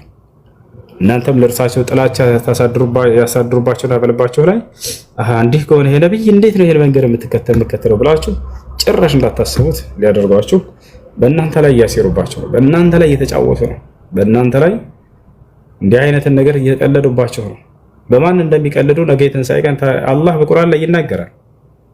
ምን ያክል እየቀለዱና እየተጫወቱባቸው እንደሆነ ወላሂ በቁርአን ላይ ተናግሯል። ይሄ ነው። ለማንኛውም የትንሣኤ ቀን ወደ ጥፋት ሲመሯቸው የነበሩ ሰዎችና የሚመሩ ሰዎች ይገናኛሉ በገሃነም ውስጥ። ምን እንደሚባባሉ በቁርአን ላይ አላህ ሲተርክ እንደው አንዱ ልንገራቸው።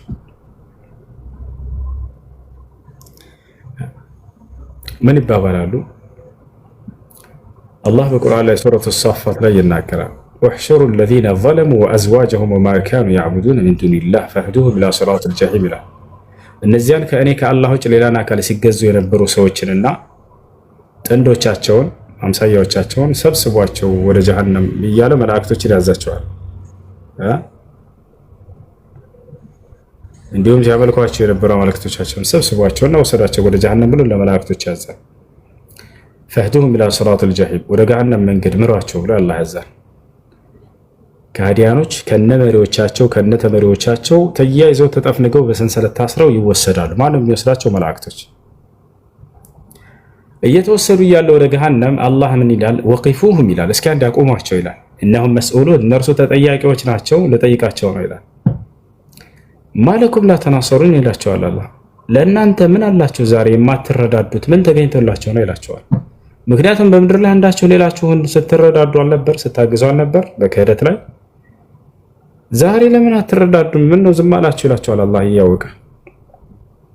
በልሁም ልየውመ ሙስተስሊሙን ይላል። በእውነት እነርሱም ዛሬ እጅ ሰጥተዋል። በቃ ከዚያ ምን ይሆናል? እርስ በራሳቸው አሁን ሊጨቃጨቁ ነው። ጭቅጭቃቸውንም አላህ በቁርአን ላይ ጠቅሶታል። ምን እንደሚሉ የወደፊቱን የሚያውቅ አምላክ ስለሆነ ወቂፉሁም ኢነሁም መስኡሉን ማለኩም ላ ተናሰሩን በልሁም ልየውመ ሙስተስሊሙን ወአቅበለ ባዕዱሁም አላ ባዕድን የተሳአሉን አለ። ከፊል ወደ ከፊላቸውም ዙረው የዛኔ ይጠያይቃሉ አለ፣ ያወራሉ። ተመሪዎቹ ለመሪዎቻቸው በክህደት መንገድ ለመሯቸው ምን ይሏቸዋል? ቃሉ ኢነኩም ኩንቱም ተእቱነና ዐኒል የሚን ይሏቸዋል። እናንተ ናችሁ ከፊት ለፊታችን ከቀኛችን እየመጣችሁ ስትጋረጡብን የነበራችሁ እንዳናምን አይደል ይሏቸዋል። ቃሉ በል ለም ተኩኑ ሙእሚኒን፣ መሪዎቻቸው ምን ይላሉ? አይ ሲጀመር እኮ አማኝ አልነበርክም አንተ ይሉታል። ሲጀመር እናንተ አማኝ አልነበራችሁም። ወማ ካነ ለና ዐለይኩም ሚን ሱልጣን ሲቀጥል እኛ በእናንተ ላይ ስልጣን የለንም ነበር አላስገድድንም እኮ ካድ ብለን አትመን ብለን በእስልምና አላስገድድኩም ይላቸው። በል ኩንቱም ቀውመን ጣጊን በእውነትም እናንተ አማጽያን ህዝቦች ነበራችሁ፣ ወሰን አላፊዎች ነበራችሁ። በራሳችሁ ከሃዲን አልነበርክ እንደ ራስህ ተባብለው እዛው ይከራከራሉ። ፈሐቀ ዐለይና ቀውሉ ረቢና የጌታችን ቃል በእኛም ላይ አሁን ዛሬ ተረጋግጦብናል። በቃ የማለት ከሃዲያኖች ገሃነም ትገባላችሁ የሚለው ቃሉ በእኛ ላይ ይሄ ነገር ተረጋገጠ። በቃ خلاص ስለ ካድን መግባታችን አይቀሬ ነው ይላሉ። ኢና ለዛኢቁን እኛ የጀሃነም እሳት ቀማሾች ነን ዛሬ። ፈአግወይናኩም ኢና ኩና ጋዊን ይሏቸዋል። እኛ ጠማሞች ነበርን አጠመምናችሁ፣ እውነቱ ይሄ ነው ብለው የዛኔ እውነቱን ይነግሯቸዋል። አውቀው ሆን ብለው ወደ ጥፋት እየወሰዷቸው እንደሆነ በጌታ ስም ላለሁ በምድር ላይ ዛሬ ያውቃሉ። አውቀው አይምራቸውን እየዘጓቸው ጭራሽ እስላምን እንዳይሰሙ የማደንቆር ስራ ነው የሚሰሩላቸው። እኛ ለራሳችን ጠመን እናንተንም አጥመመናችሁ ነው ብለው ይናገራሉ። አላህ ምን አለ ከትሉ فإنهم يومئذ في العذاب مشتركون አለ እነርሱ የዛኔ በቅጣቱ ላይ የሚጋሩ ናቸው አለ። ሁለቱም አብረው የሚገቡ የሚቀጡ ናቸው አለ። ኢና ከዛሊከ ነፍዐሉ ቢልሙጅሪሚን እኔ በካዲያኖች ላይ ልክ እንዲህ ይሰራለሁኝ አለ። ኢነሁም ካኑ ኢዛ ቂለ ለሁም ላ ኢላሃ ኢለላህ የስተክቢሩን አለ። እነዚህ ሰዎች በምድር ላይ ሳሉ ላ ኢላሃ ኢለላህ በሉ ሲባሉ ይኮሩ ነበር አለ። ከአንዱ አምላክ ከአላህ በስተቀር በእውነት የሚመለክ አምላክ የለም ብላችሁ እመኑ ሲባሉ ይኮሩ ነበር። ምንስ ይላሉ አለ ላለመቀበል። ወየቁሉነ ይላሉ አኢና ለታሪኩ አሊሀቲና ሊሻዕር መጅኑን እኛ ለዚህ ለሙሐመድ ለዚህ ለእብድና ለገጣሚ ብለን አምላካችንን እንተዋለን እያሉ ይሳለቁበትም ነበር በላኩት ነብይ ላይ እያለ ይናገራል። ልክ ዛሬ እየሆነ ያለውን እየተናገረ ነው አላህ። ሰዎች ወደ እስላም እንዳይመጡ ሙሐመድ እንደው ይሄ ሙሐመድ እንዳለ ኮሜንታቸውን ታያላችሁ። የምታወራው ምንድነው? ወየቁሉነ አኢና ለታሪኩ አሊሀቲና ሊሻዕር መጅኑን ለዚህ ለእብድና ለገጣሚ ብለን እኛ አምላካችንን እንተዋለን ወይ እያሉ ይሳለቃሉ በላኩት ነብይ ላይ ይላል። በል ጃአ ቢልሐቅ ወሰደቀ አልሙርሰሊን አለ አላህ ሱብሓነሁ ወተዓላ። ታዲያ ስለ ነብዩ ሰለላሁ ዐለይሂ ወሰለም አላህ መሰከረ። ምን አለ? በል በእውነትም ጃአ ቢልሐቅ ሙሐመድ እውነትን ነበር ይዞላቸው የመጣው። ወሰደቀ አልሙርሰሊን ያለፉትንም ነቢያቶችን አረጋግጦላቸው ነበር። እንዳለ ቁርአን ብታነቡ የአብርሃም የኢስሐቅ የያዕቆብን ጻድቅነት ነው እንዳለ የሞላው ሙሉ ቁርአን።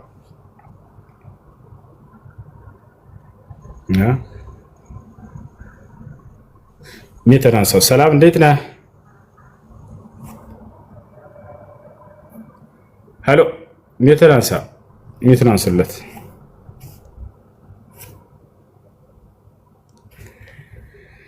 አቢ ፍቅር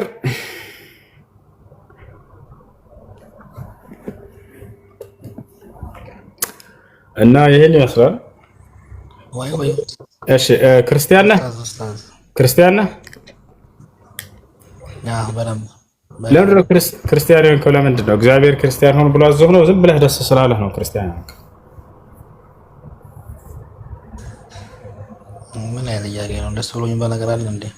አለ እንጂ አምላክ አዞህ ነው ክርስቲያን እንድትሆን ወይንስ ያለ አምላክ ትእዛዝ ነው ክርስቲያን የሆንከው?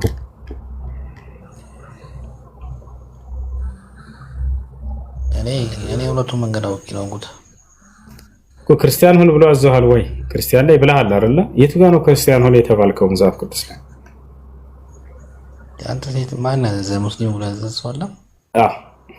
ወረስ ትጠይቀኛለህ። ክርስትናን ማብራራት አትችልም? እሺ ክርስትና ማለት ምን ማለት ምንድነው? ክርስትና እስኪ ስበክ። እስኪ 1600 ሰው አለ፣ እምነትህን ግለጽ እስኪ ስበክ። ምንድነው ክርስትና ማለት?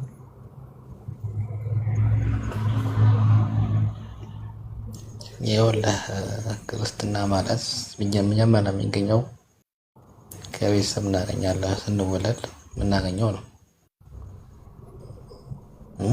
ድገመው። ከቤተሰብ የሚገኝ ሃይማኖት ነው አይደል ክርስትና? ከዛ መጀመሪያ ከቤተሰብ እሺ። ከዛስ? መጀመሪያ ማለት ነው እኮ መጀመሪያ ስትወለድ ለምሳሌ ከተወለድኩ ቤተሰብ የምታገኘው ነው። አሁን የኔን ተውና ክርስትናህን ገለጻ። እሺ ከቤተሰብ ነው የሚገኘው ክርስትና አልክ። ከዛስ? ያገኘሁት ከቤተሰብ ነው። ከዛ ያለ ይቀጥላል። ከዛ በኋላ ታነባለህ፣ እውነተኛ መንገዱን ታገኛለህ። እሺ ክርስትና እንዴት እውነተኛ መንገድ መሆኑን እንዴት ልታውቅ ቻልክ? ያንበቤን እኮ ካነበብከው ነገር እስኪ ምንድን ነው ክርስትና ይላል ያነበብከው መጽሐፍ ላይ? ክርስትና ማለት ምንድን ነው? ክርስትና ማለት ምንድን ነው? ባነበብከው መጽሐፍ ላይ ግለጸው፣ አብራራው። ክርስትና ማለት እውነተኛ መንገድ ማለት ነው እኮ። ያ መንገድ ምንድን ነው? ያ መንገድ ማለት ፈጣሪ የምታገኝበት መንገድ ነው እኮ። ክርስትና ሃይማኖት ማብራራት አትችልም። ፈጣሪ የምታገኝበት መንገድ ይሄ ማብራራት እኮ አይደለም። ሁሉም ሰው ፈጣሪን ያገኛለሁ ብሎ ያምናል እኮ በየእምነቱ። ክርስትና እምነቱ ምንድን ነው? አብራራው እኮ ነው ያልኩህ። የለውም ማብራሪያ። ክርስትና ማለት እኮ አንድ ሃይማኖት ነው። ክርስትና የሚባል ሃይማኖት አለ የሚል አለ መጽሐፍ ቅዱስ ላይ እንደ ሃይማኖት የተነሳበት ነው። ክርስትና ማለት በስመ ክርስቶስ የሆነ ማለት ነው። ክርስቲያን ማለት እሺ፣ እግዚአብሔር ክርስቲያን ሆኖ ብሎ አዟቸዋል ወይ ስለዛቸው? ክርስቶስን የሚሆን ክርስቲያን ሆኖ ብሎ አዟል እግዚአብሔር። በቃ ለተወሽ ያለ ክርስቲያን ሆኖ ስንት አምላክ ነው የምታመልከው? ስንት አምላክ ነው የምታመልከው? አንድ አምላክ። ያ አንድ አምላክ ስለ አንተ ኃጢአት በመስቀል ላይ ሞቶልሃል አይደል? አዎ። ከሞተው አምላክ ውጭ ሌላ አምላክ የለም? መስቀል ላይ የለም። እሺ፣ አብ አምላክ ነው አይደለም?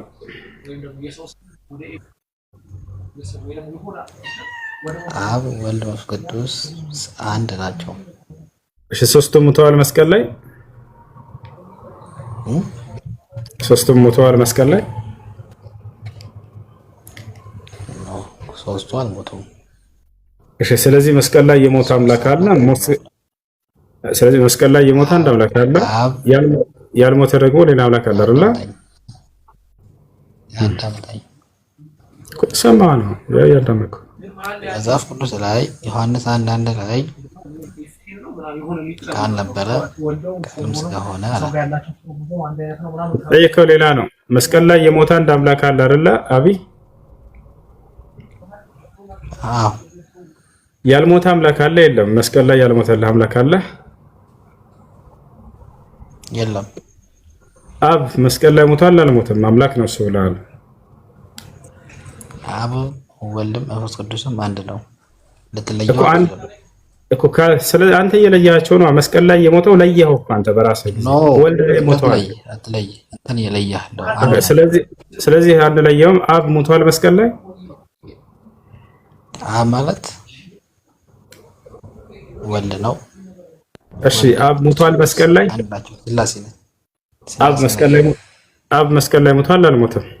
አብ እኮ እንትን ወልድ እኮ የሞተው እኮ ስጋው ነው። ስጋ የተገለጸው ማለት ነው።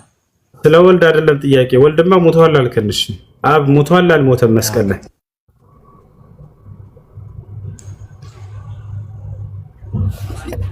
በል ጠንክር፣ አይዞህ። አሁን አንተ ዋናው ጥያቄ ምንድን ነው? ሰላም ነው? ይሄ ነው በቃ። እዚህ ጋር ክርስትና የሚበላው አንድ አምላክ አለ ይላቸዋል አይደለ? አንድ አምላክ አለ። ከዛ ከአንድ አምላክ ውጭ ሌላ አምላክ የለም። አዎ፣ ሌላ አምላክ የለም። እሺ፣ አምላክ መስቀል ላይ ሞቷል ነው ይበሏቸው? አዎ፣ ሞቷል ነው ይበሏቸው። ከዛ ከሞተው አምላክ ውጭ ሌላ አምላክ አለ የለም? ሁለቱም መልስ አሁን እዚህ ቦታ ላይ ክፉ ነው የሚሆነው። እሺ፣ ሌላ አምላክ የለም ካለ አብ አምላክ ነው አይደለም? አብ መስቀል ላይ አልሞተም አይደል? አምላክ ነው አይደለም? አብ አምላክ ነው አይደለም? መስቀል ላይ ሞቷል አልሞተም?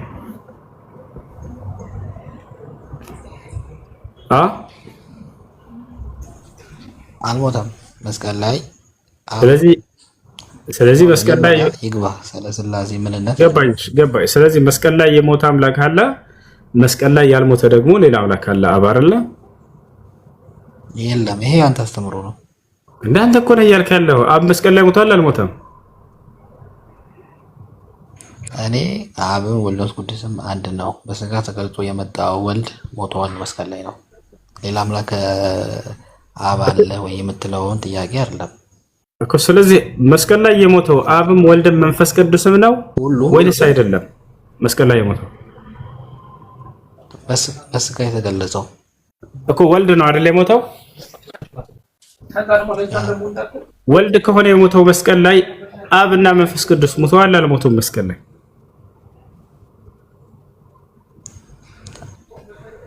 አብና መንፈስ ቅዱስ ሞተዋል ወይ?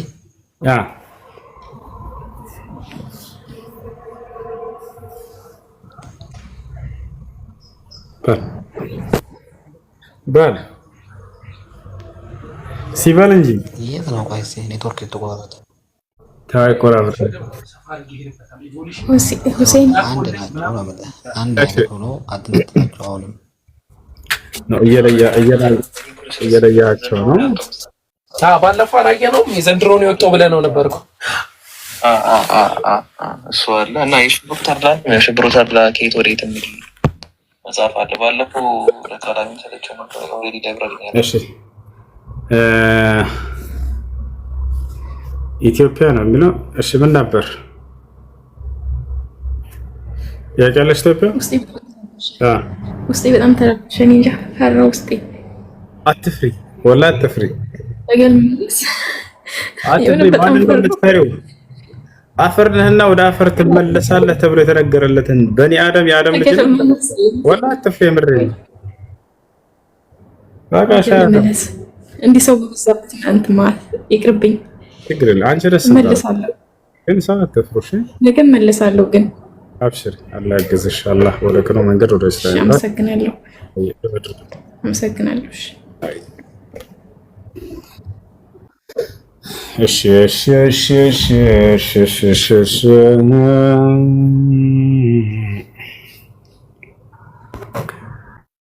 አብሪሎ ጥያቄ አለ? ስለ እስልምና ማወቅ የምትፈልገው የሰማው ነገር አለ ማወቅ የምትፈልገው?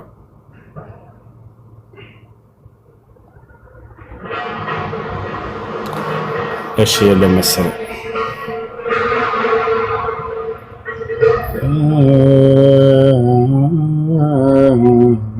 ዱዓ አድርጉላት አላህ ጽናትን እንትን እንዲሰጣት በልባ ውስጥ። ብዙዎቻቸው ወላሂ መስላ ይፈልጋሉ፣ ግን በቃ ይፈራሉ። ከጎን ያለን ቤተሰብ ያገሏቸዋል፣ ብቻቸውን ይቀራሉ። ያ ሰው ፊታቸውን ያዞርባቸዋል። ልዑል ሰላም ነው? እንዴት ነህ? አለ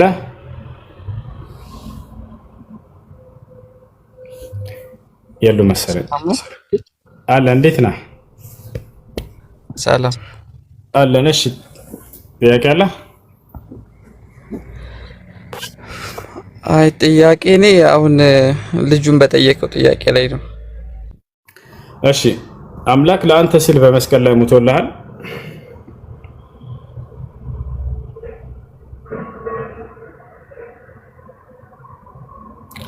ልዑል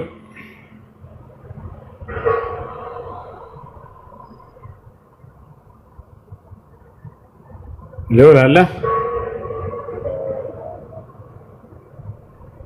እሺ አሜን። ከላይ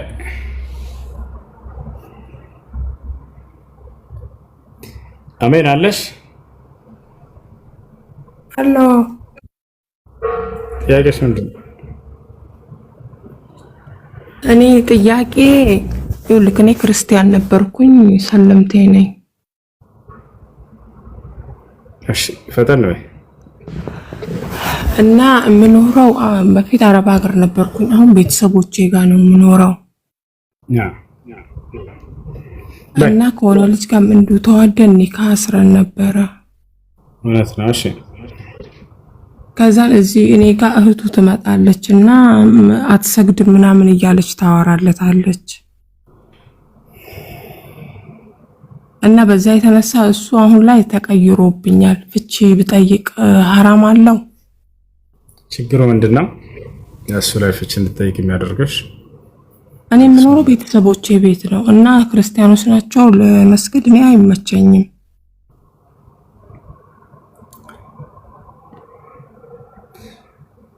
እኮ አንቺ አሰግጅም። ስለዚህ በዚህ ነው ፍቺ መጠየቅ የፈለግሽው ወይንስ በሱ ላይ ችግር አይተሽበታል?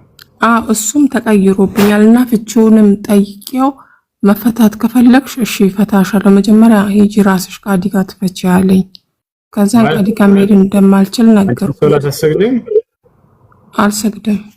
ለምን? የምኖረው ነገርኩ እኮ ቤተሰቦቼ ከቤተሰቦቼ ጋር ነው። ቤተሰቦቼ ቤት ነው፣ ክርስቲያን ቤት ነው የምኖረው እኮ። ቢሆንስ አልችልም መስገድ። ስለሱ መጠየቅ አትፈልጊም? ስለመስገዱ ስለ ኒካ ብቻ ነው ጠይቄ የመጣሽ? ያው ስለመስገዱ እኮ አውቀዋለሁኝ እኔ በጣም ስለ እስልምና አውቃለሁ፣ ግን የሚመች ቦታ ላይ አይደለም እኔ ለመስገድ። መስጊድም በአካባቢዬ የለም እኮ። እንደምንም ብለሽ አመቻችተሽ መስገድ አለብሽ። ሞት ቢመጣብሽስ በዚህ ሁኔታ? ሶላት የማይሰግድ ሰው ሙስሊም ሊባል አይችልም። ልክ ነህ። ያው እዚህ እኔ ቤተሰቦቼን እየፈራው ነው እና ልጠይቅህ የፈለኩትኝ እኔ ፍታኝ ብዬው ባለፈው እሺ ቃዲ ጋርሽ ከፈለግሽ ተፈቺ ያለኝ መሄድ እንደማልችል ስነግረው አንተ ፍታኝ ስለው አሁን በፊት የሆነ ሰዓት ፈቶኝ መልሶኛል። አላቀበትም መፍታት አለኝ። ባለፈው እንደፈታከኝ ነው ሌላ እኮ ፍቺ የለም ስለው እሺ ብሎ ሊፈታኝ ሲል ፖሊስ መጥቶ ሳይፈታኝ ስልኩን ፊቴ ላይ ዘጋው። ኒካው አለ ወላ ወርዷል? ባልሽ ጋር መኖር አትችይም ወይንስ ምንድነው? እኔ እና እሱ የተለያየን ሀገር ነው ያለነው። እሱ የሚኖረው ውጪ ነው፣ እኔ የምኖረው ኢትዮጵያ ነው አሁን ላይ። ለማንኛውም ሶላትሽ የምትሰግጅበት መንገድ አመቻቺ፣ ጠንካራ ሁኑ እንጂ ሶላት መስገድ አለባችሁ። ሙስሊም ጓደኞች ካላችሁ ከእነርሱ ጋር ሄዳችሁ በመማር ማለት በእነሱ ጋር እንትን ብላችሁ መማር፣ እንደምን ብላችሁ አመቻችታችሁ ስገዱ። ለማንኛውም ባል አልፈታም ካለ ኒካህ ሸሪዓ ፍርድ ቤት ሄዶ ነው ማስፈታት የሚቻለው። በአቅራቢያሽ ሸሪዓ ፍርድ ቤት ካለ እዛ መፍትሄ ታገኛለሽ። አይ እሺ ፈታሻለሁ ብሎ እኮ ሊፈታኝ ሲል መፈታት እንደዛ ነው የምትፈልጊው ብሎ ሲለኝ አዎ ስለው በአጋጣሚ ስልክ እያወራ ነበር። ፖሊስ መጥቶበት ፊቴ ላይ ዘጋው እኮ። እህት ለሁለተኛ ጊዜ እንገርሽ፣ እሱ ኒካህ ካላወረደልሽ አሁን ከደውሎ ፈትችሻለሁ ካለ ኒካሁ ይወርዳል خلاص። ይሄን ካላደረገ ግን ሁለተኛው መንገድ ምንድነው? በሸሪዓ ፍርድ ቤት ሄዶ ካልተስማማቸው ኒካህን ማውረድ የሚቻለው በዚያ መንገድ ነው። ሁለተኛ እሺ አመሰግናለሁ። እሺ ስለ አላህ አምላክነት ንገረኝ ያልከው አቢ ሚተናሳው አቢ አለ።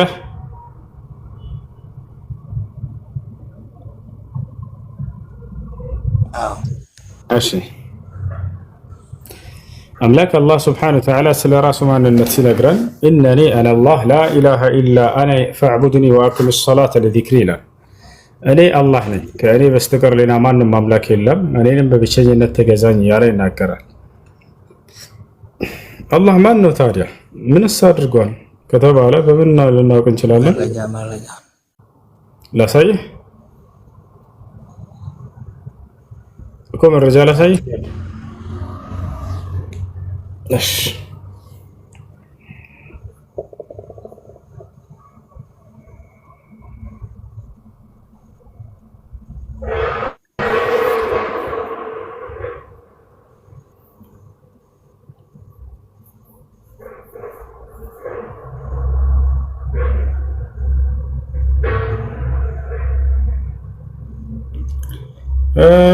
ያው እና ላሳይህ አንድ ጊዜ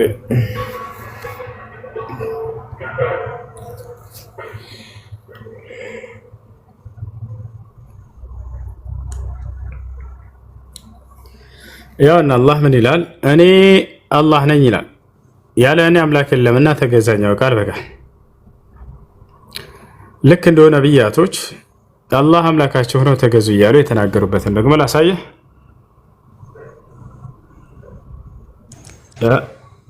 ላሳየህ ደግሞ ላሳየህ። አሁን ደግሞ ማን ነው ማሳየህ? መሲሁ የተናገረበትን ላሳየህ።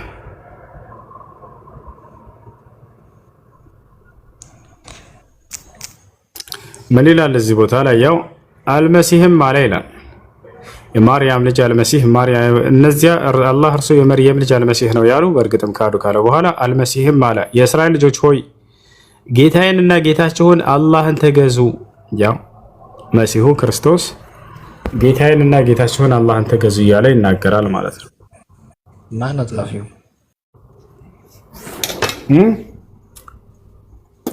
ጸሐፊው ማነው?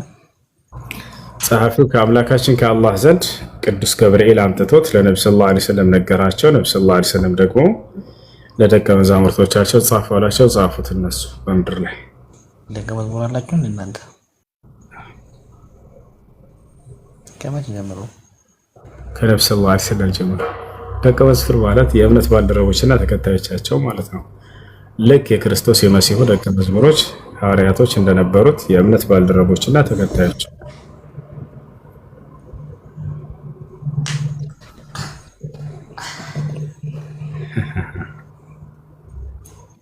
ለመሐመድ ጻፎች ሰሃቦቻቸው ከእርሳቸው አንደበት እየሰሙ አላህ በመልአኩ ጅብሪል አማካኝነት አወረደላቸው። ከዚያ እርሳቸው ደግሞ ለነቢያችን ሰለላሁ ዐለይሂ ወሰለም ለትውልዶቻቸው እያዘዙ አስጻፉት። ይሄ ነው ይሄ ምልግር ማለት ነው።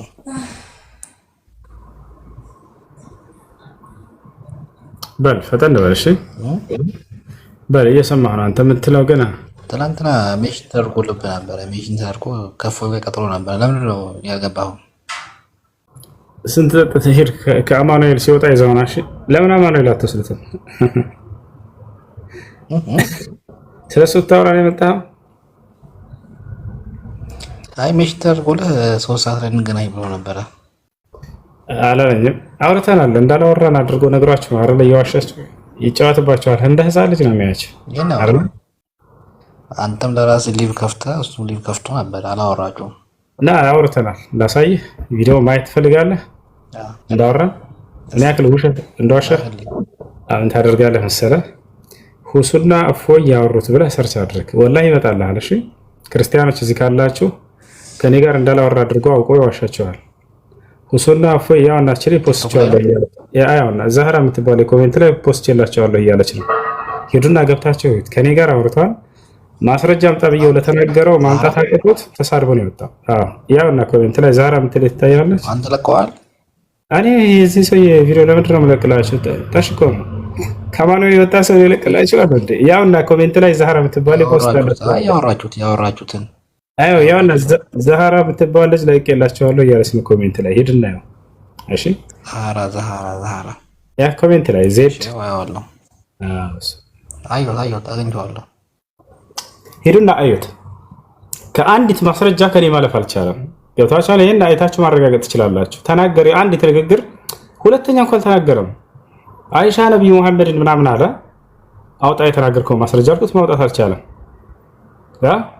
እንደ ህፃን ልጅ እያለ ትላላችሁ። ማውጣት ሳይችል ጊዜ ተሳድቦ ሄዳ ያኔ የመጨረሻው ፋይሉ ከኔ ጋር ገብታችኋል? ይህ ነው። ጥያቄ ካላችሁ ክርስቲያን ገብታችሁ መጠየቅ ትችላላችሁ። ከኔ ጋር አላወራሁም የሚላችሁ ካለ ያውና ልጅ ፖስት አላችኋለች ሄዳችሁ ማየት ትችላላችሁ። በሆስት እንደዚህ እሱ በቤቱ ነው በቤት የሆነን አውርተናል። መልካም ጊዜ ይሁንላችሁ። አዳምጠህ እንድትመጣ እሺ። አይ ሚኮ ነው የሚለው ጥያቄ አለ ሚኮ? ሰላም አለይኩም። ያ ጥያቄ የለኝም እያዳመጥኩ ነው። ወላሂ በል እስኪ ወላሂ አላህ አጃይብ ነው። እስኪ ሱረቱል ፋቲሃ እንቅራ እንደ ወጣ እንደ ለምን አሰጣችሁት? ልዑል ሰላም እንዴት ነህ?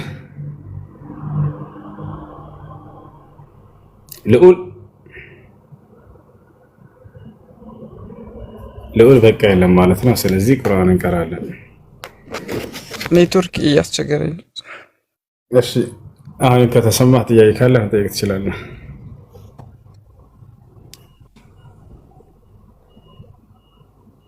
እሺ ኔትወርክ የሚዘጋይ ከሆነ ኔትወርክ ሲስተካከል ትመጣለህ። እሺ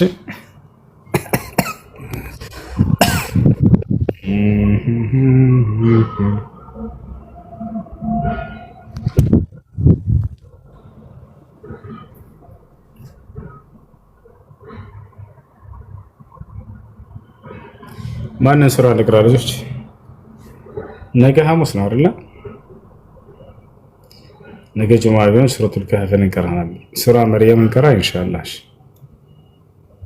ሱረቱል ዩሱፍ ቢሆን ደስ ይለኛል። ወሱ መርሐባ ኢንሻአላህ። ሱራ ዩሱፍ ትልቁ ነበረ ማለት ነው።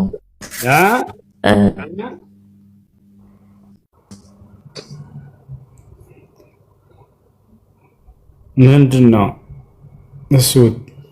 ከተማ ነው ከተማ ነው እኮ ከተማ ነው ከተማ ነው። እሺ ማንን እንቅራውን?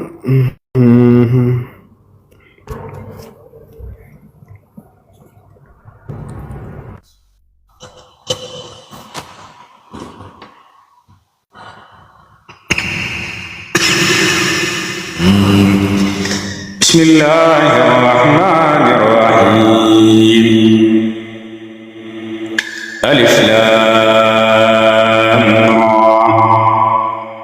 تلك آيات الكتاب المبين إنا أنزلناه قرآنا عربيا لعلكم تعقلون نحن نقص عليك أحسن القصص بما أوحينا إليك هذا القرآن وإن كنت من قبله لمن الغافلين إذ قال يوسف لأبيه يا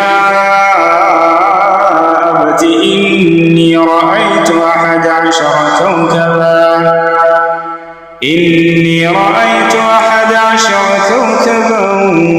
والشمس والقمر رأيتهم لي ساجدين قال يا بني لا تقصص رؤياك على إخوتك فيكيدوا لك كيدا إن الشيطان للإنسان عدو مبين وكذلك يجتبيك ربك ويعلمك من تأويل الأحاديث ويتم نعمته عليك وعلى آل يعقوب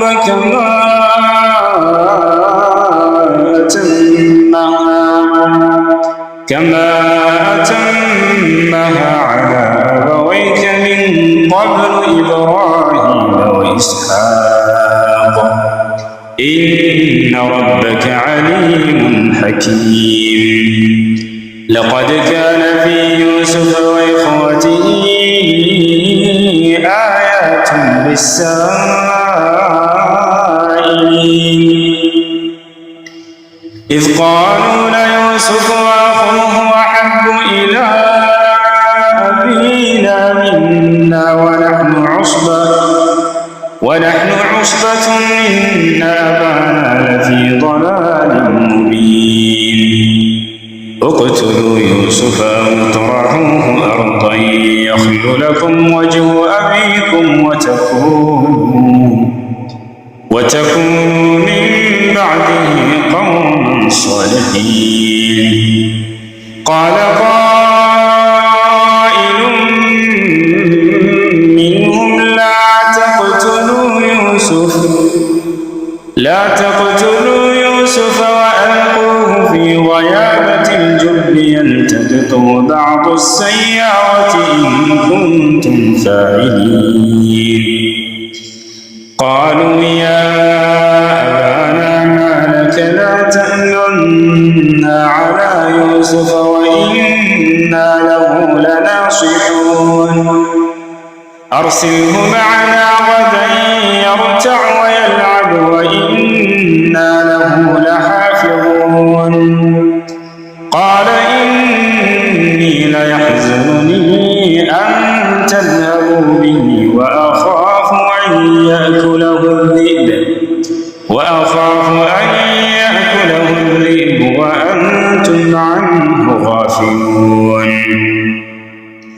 قالوا لئن أكله الذئب ونحن عصبة إنا إذا لخاسرون فلما ذهبوا به وأجمعوا أن يجعلوه في غيابة الجب وأوحينا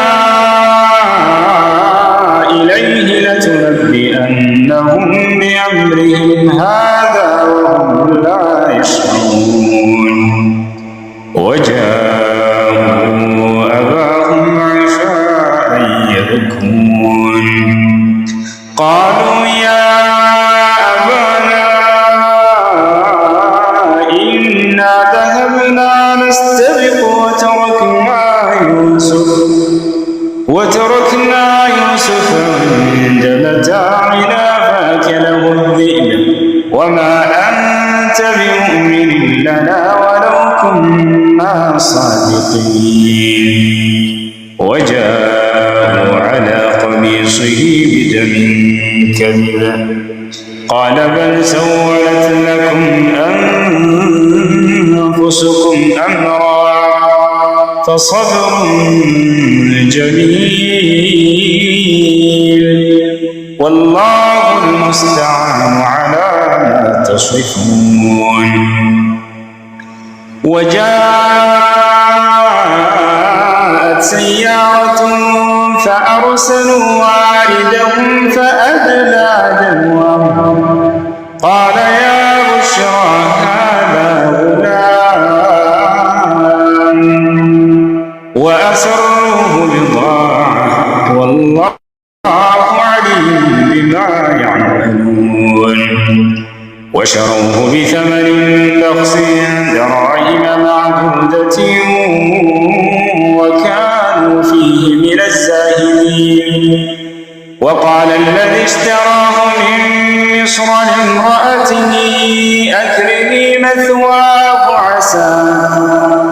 أكرمي مثواه عسى أن ينفعنا أو نتخذه ولدا وكذلك مكنا ليوسف في الأرض ولنعلمه من تأويل الأحاديث والله غالب على أمره ولكن أكثر الناس لا يعلمون ولما بلغ أشده آتيناه حكما وعلما وكذلك نجزي المحسنين وراودته التي هو في بيتها عن نفسه وغلقت الأبواب وقالت هيت لك قال معاذ الله إنه ربي أحسن مثواي إنه لا يفلح الظالمون ولقد همت به وهم بها لولا أن رأى برهان ربه كذلك لنصرف عنه السوء والفحشاء إنه من عبادنا المخلصين واستبق الباب وقدت قميصه من دبر وألف يا سيدها لدى الباب قالت ما جزاء من أراد بأهلك سوءا إلا أن يسجن أو عذاب أليم قال هي راودتني عن نفسي وشهد شاهد من أهلها إن كان قميصه قد من قبل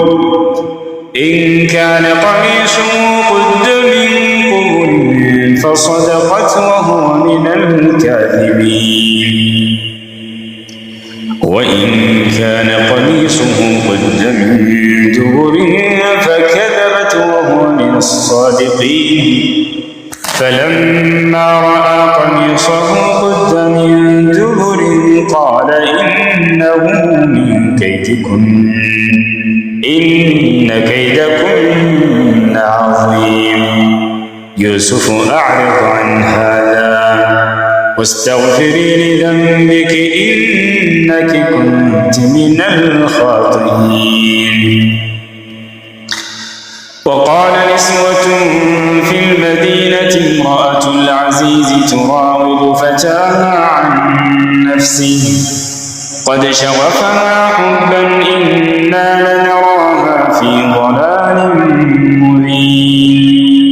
فلما سمعت بمكرهن أرسلت إليهن وأعتدت لهن متكئا وآتت كل واحدة منهن سكينا وقالت اخرج عليهن.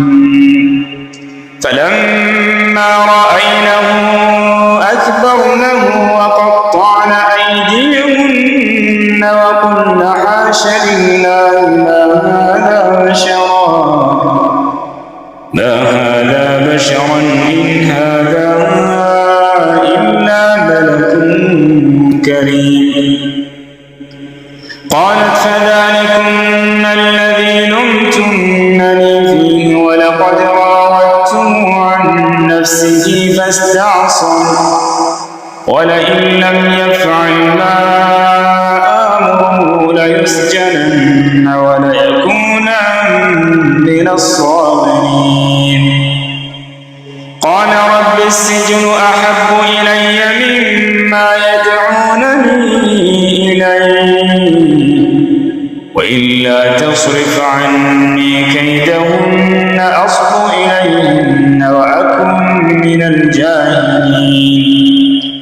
فاستجاب له ربه فصرف عنه كيدهن إنه هو السميع العليم. ثم بدا لهم من بعد ما رأوا الآيات ليسجننه حتى حين. ودخل معه السجن فتيان قال أحدهما إني أراني أعصر خمرا وقال الآخر إني أراني أحمل فوق رأسي خبزا تأكل الطير منه نبئنا بتأويله إنا نراك من المحسنين. قال لا يأتيكما طعام ترزقانه إلا نبأتكما بتأويله قبل أن يأتيكما ذلكما مما علمني ربي إني تركت ملة قوم لا يؤمنون بالله وهم بالآخرة هم كافرون. واتبعت ملة آبائي إبراهيم وإسحاق ويعقوب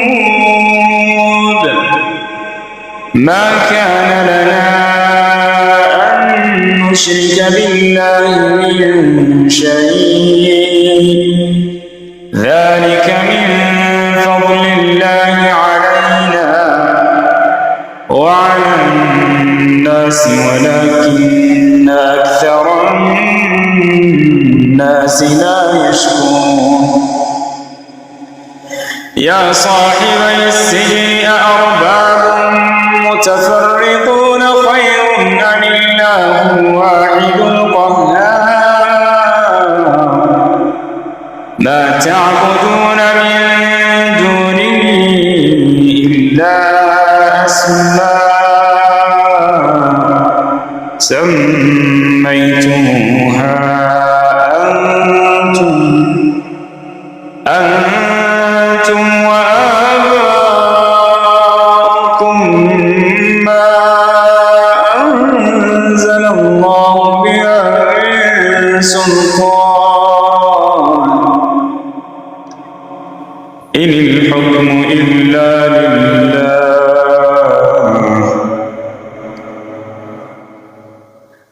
أمر أن لا تعبدوا إلا إياه ذلك الدين أكثر الناس لا يعلمون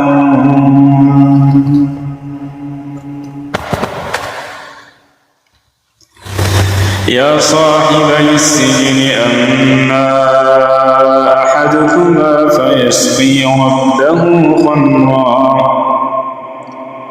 وأما الآخر فيشلب فتأكل الطير من رأسه قضي الأمر الذي فيه تستفتيان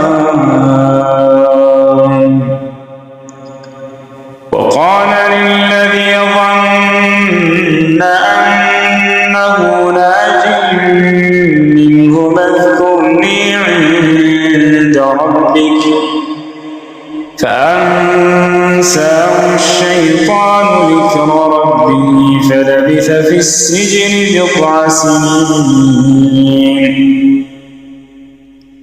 وقال الملك إني أرى 7 بقرات سمان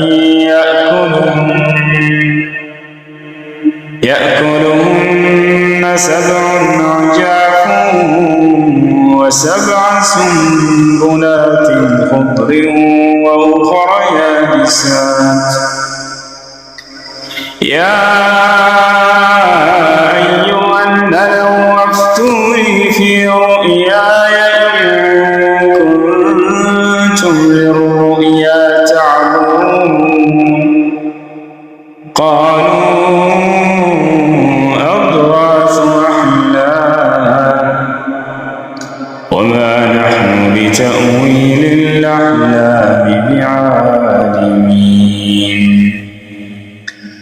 وقال الذي نجا منهما وادكر بعد أمة أنا أنبئكم بتأويله فأرسلون يوسف أيها الصديق أفتنا في 7 بقرات سمان يأكلهن 7 عجاف وفزع 7 سنبلات خضر وأخر يابسات لعلي أرجع إلى الناس لعلهم يعلمون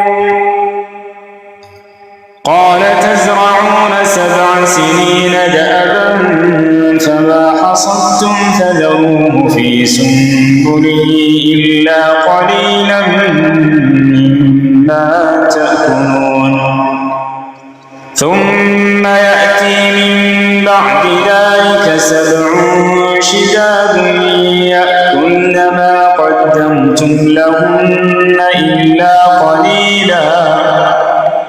يأكلن ما قدمتم لهن إلا قليلا مما تحصنون ثم يأتي من بعد ذلك عام فيه يغاث الناس وفيه يعصرون وقال الملك ائتوني به فلما جاء الرسول قال ارجع إلى ربك فاسأله ما بال النسوة قال ارجع إلى ربك فاسأله ما بال النسوة اللاتي قطعن أيديهن إن ربي بكيدهن عليم قال ما خطبكن إذ راوتن يوسف عن نفسه قلنا حاش لله ما علمنا عليه من سوء قالت امرأة العزيز الآن حصحص الحق أنا راودته عن نفسه وإنه لمن الصادقين ذلك ليعلم أني لم أخن بالغيب إن الله لا يهدي كيد الخائنين وما أبرئ نفسي إن النفس لأمارة بالسوء إلا ما رحم ربي إن ربي غفور رحيم وقال الملك ائتوني به أستخلصه لنفسي فلما كلمه قال إنك اليوم لدينا مكين أمين قال اجعلني على خزائن الأرض إني حفيظ عليم وكذلك مكنا ليوسف في الأرض يتبوأ منها حيث يشاء نصيب برحمتنا من نشاء ولا نضيع أجر المحسنين ولأجر الآخرة خير للذين آمنوا وكانوا يتقون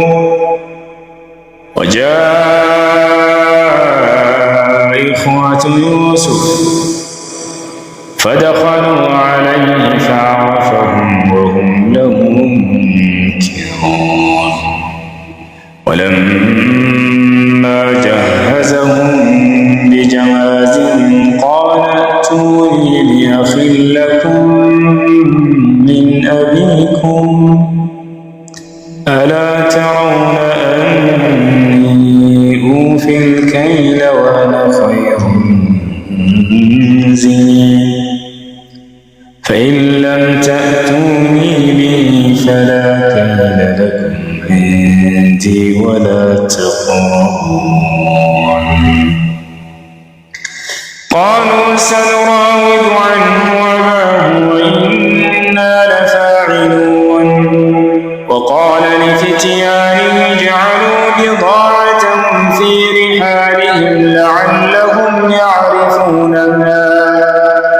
لعلهم يعرفونها إذا انقلبوا إلى أهلهم لعلهم يرجعون فلما رجعوا إلى أبيهم قالوا يا أبانا منع منا الكيل فأرسل معنا أخانا نكتل وإنا له لحافظون قال هل آمنكم عليه إلا كما أمنتكم على أخي من قبل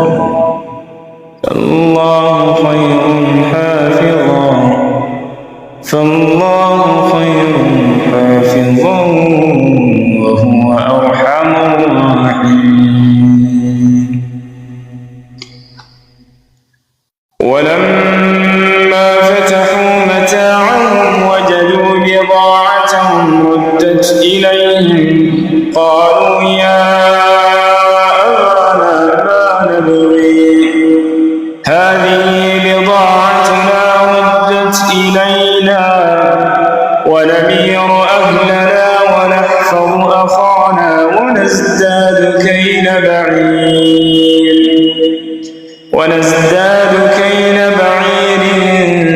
ذلك كيل يسير قال لن أرسله معكم حتى تؤتون موثقا من الله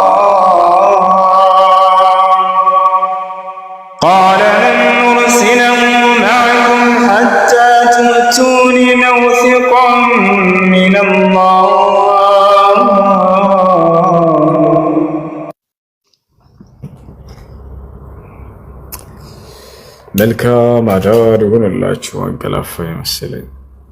السلام عليكم ورحمة الله وبركاته. سبحانك اللهم وبحمدك أشهد أن لا إله إلا أنت أستغفرك وأتوب إليك. ciao.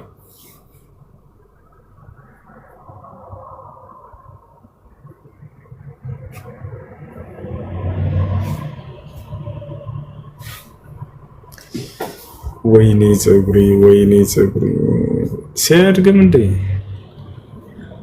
አያድግም እንዴ ሲደግ እንጂ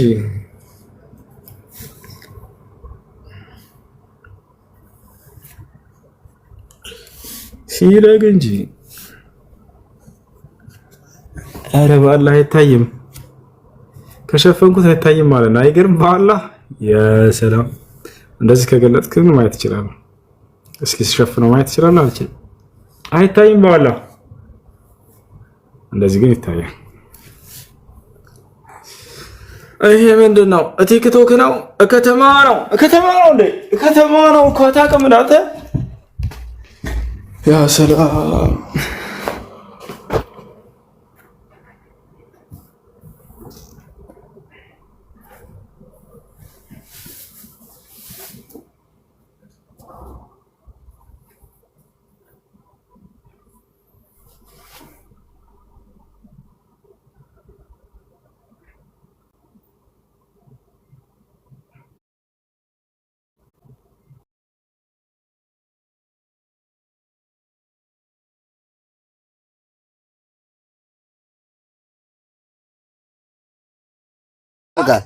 يعني أركز انت انا عايز اوجبني توري بيجي جيس جالتو يعني مش انا ما تنقى فجارة تسر ما هو نتقلب الطاي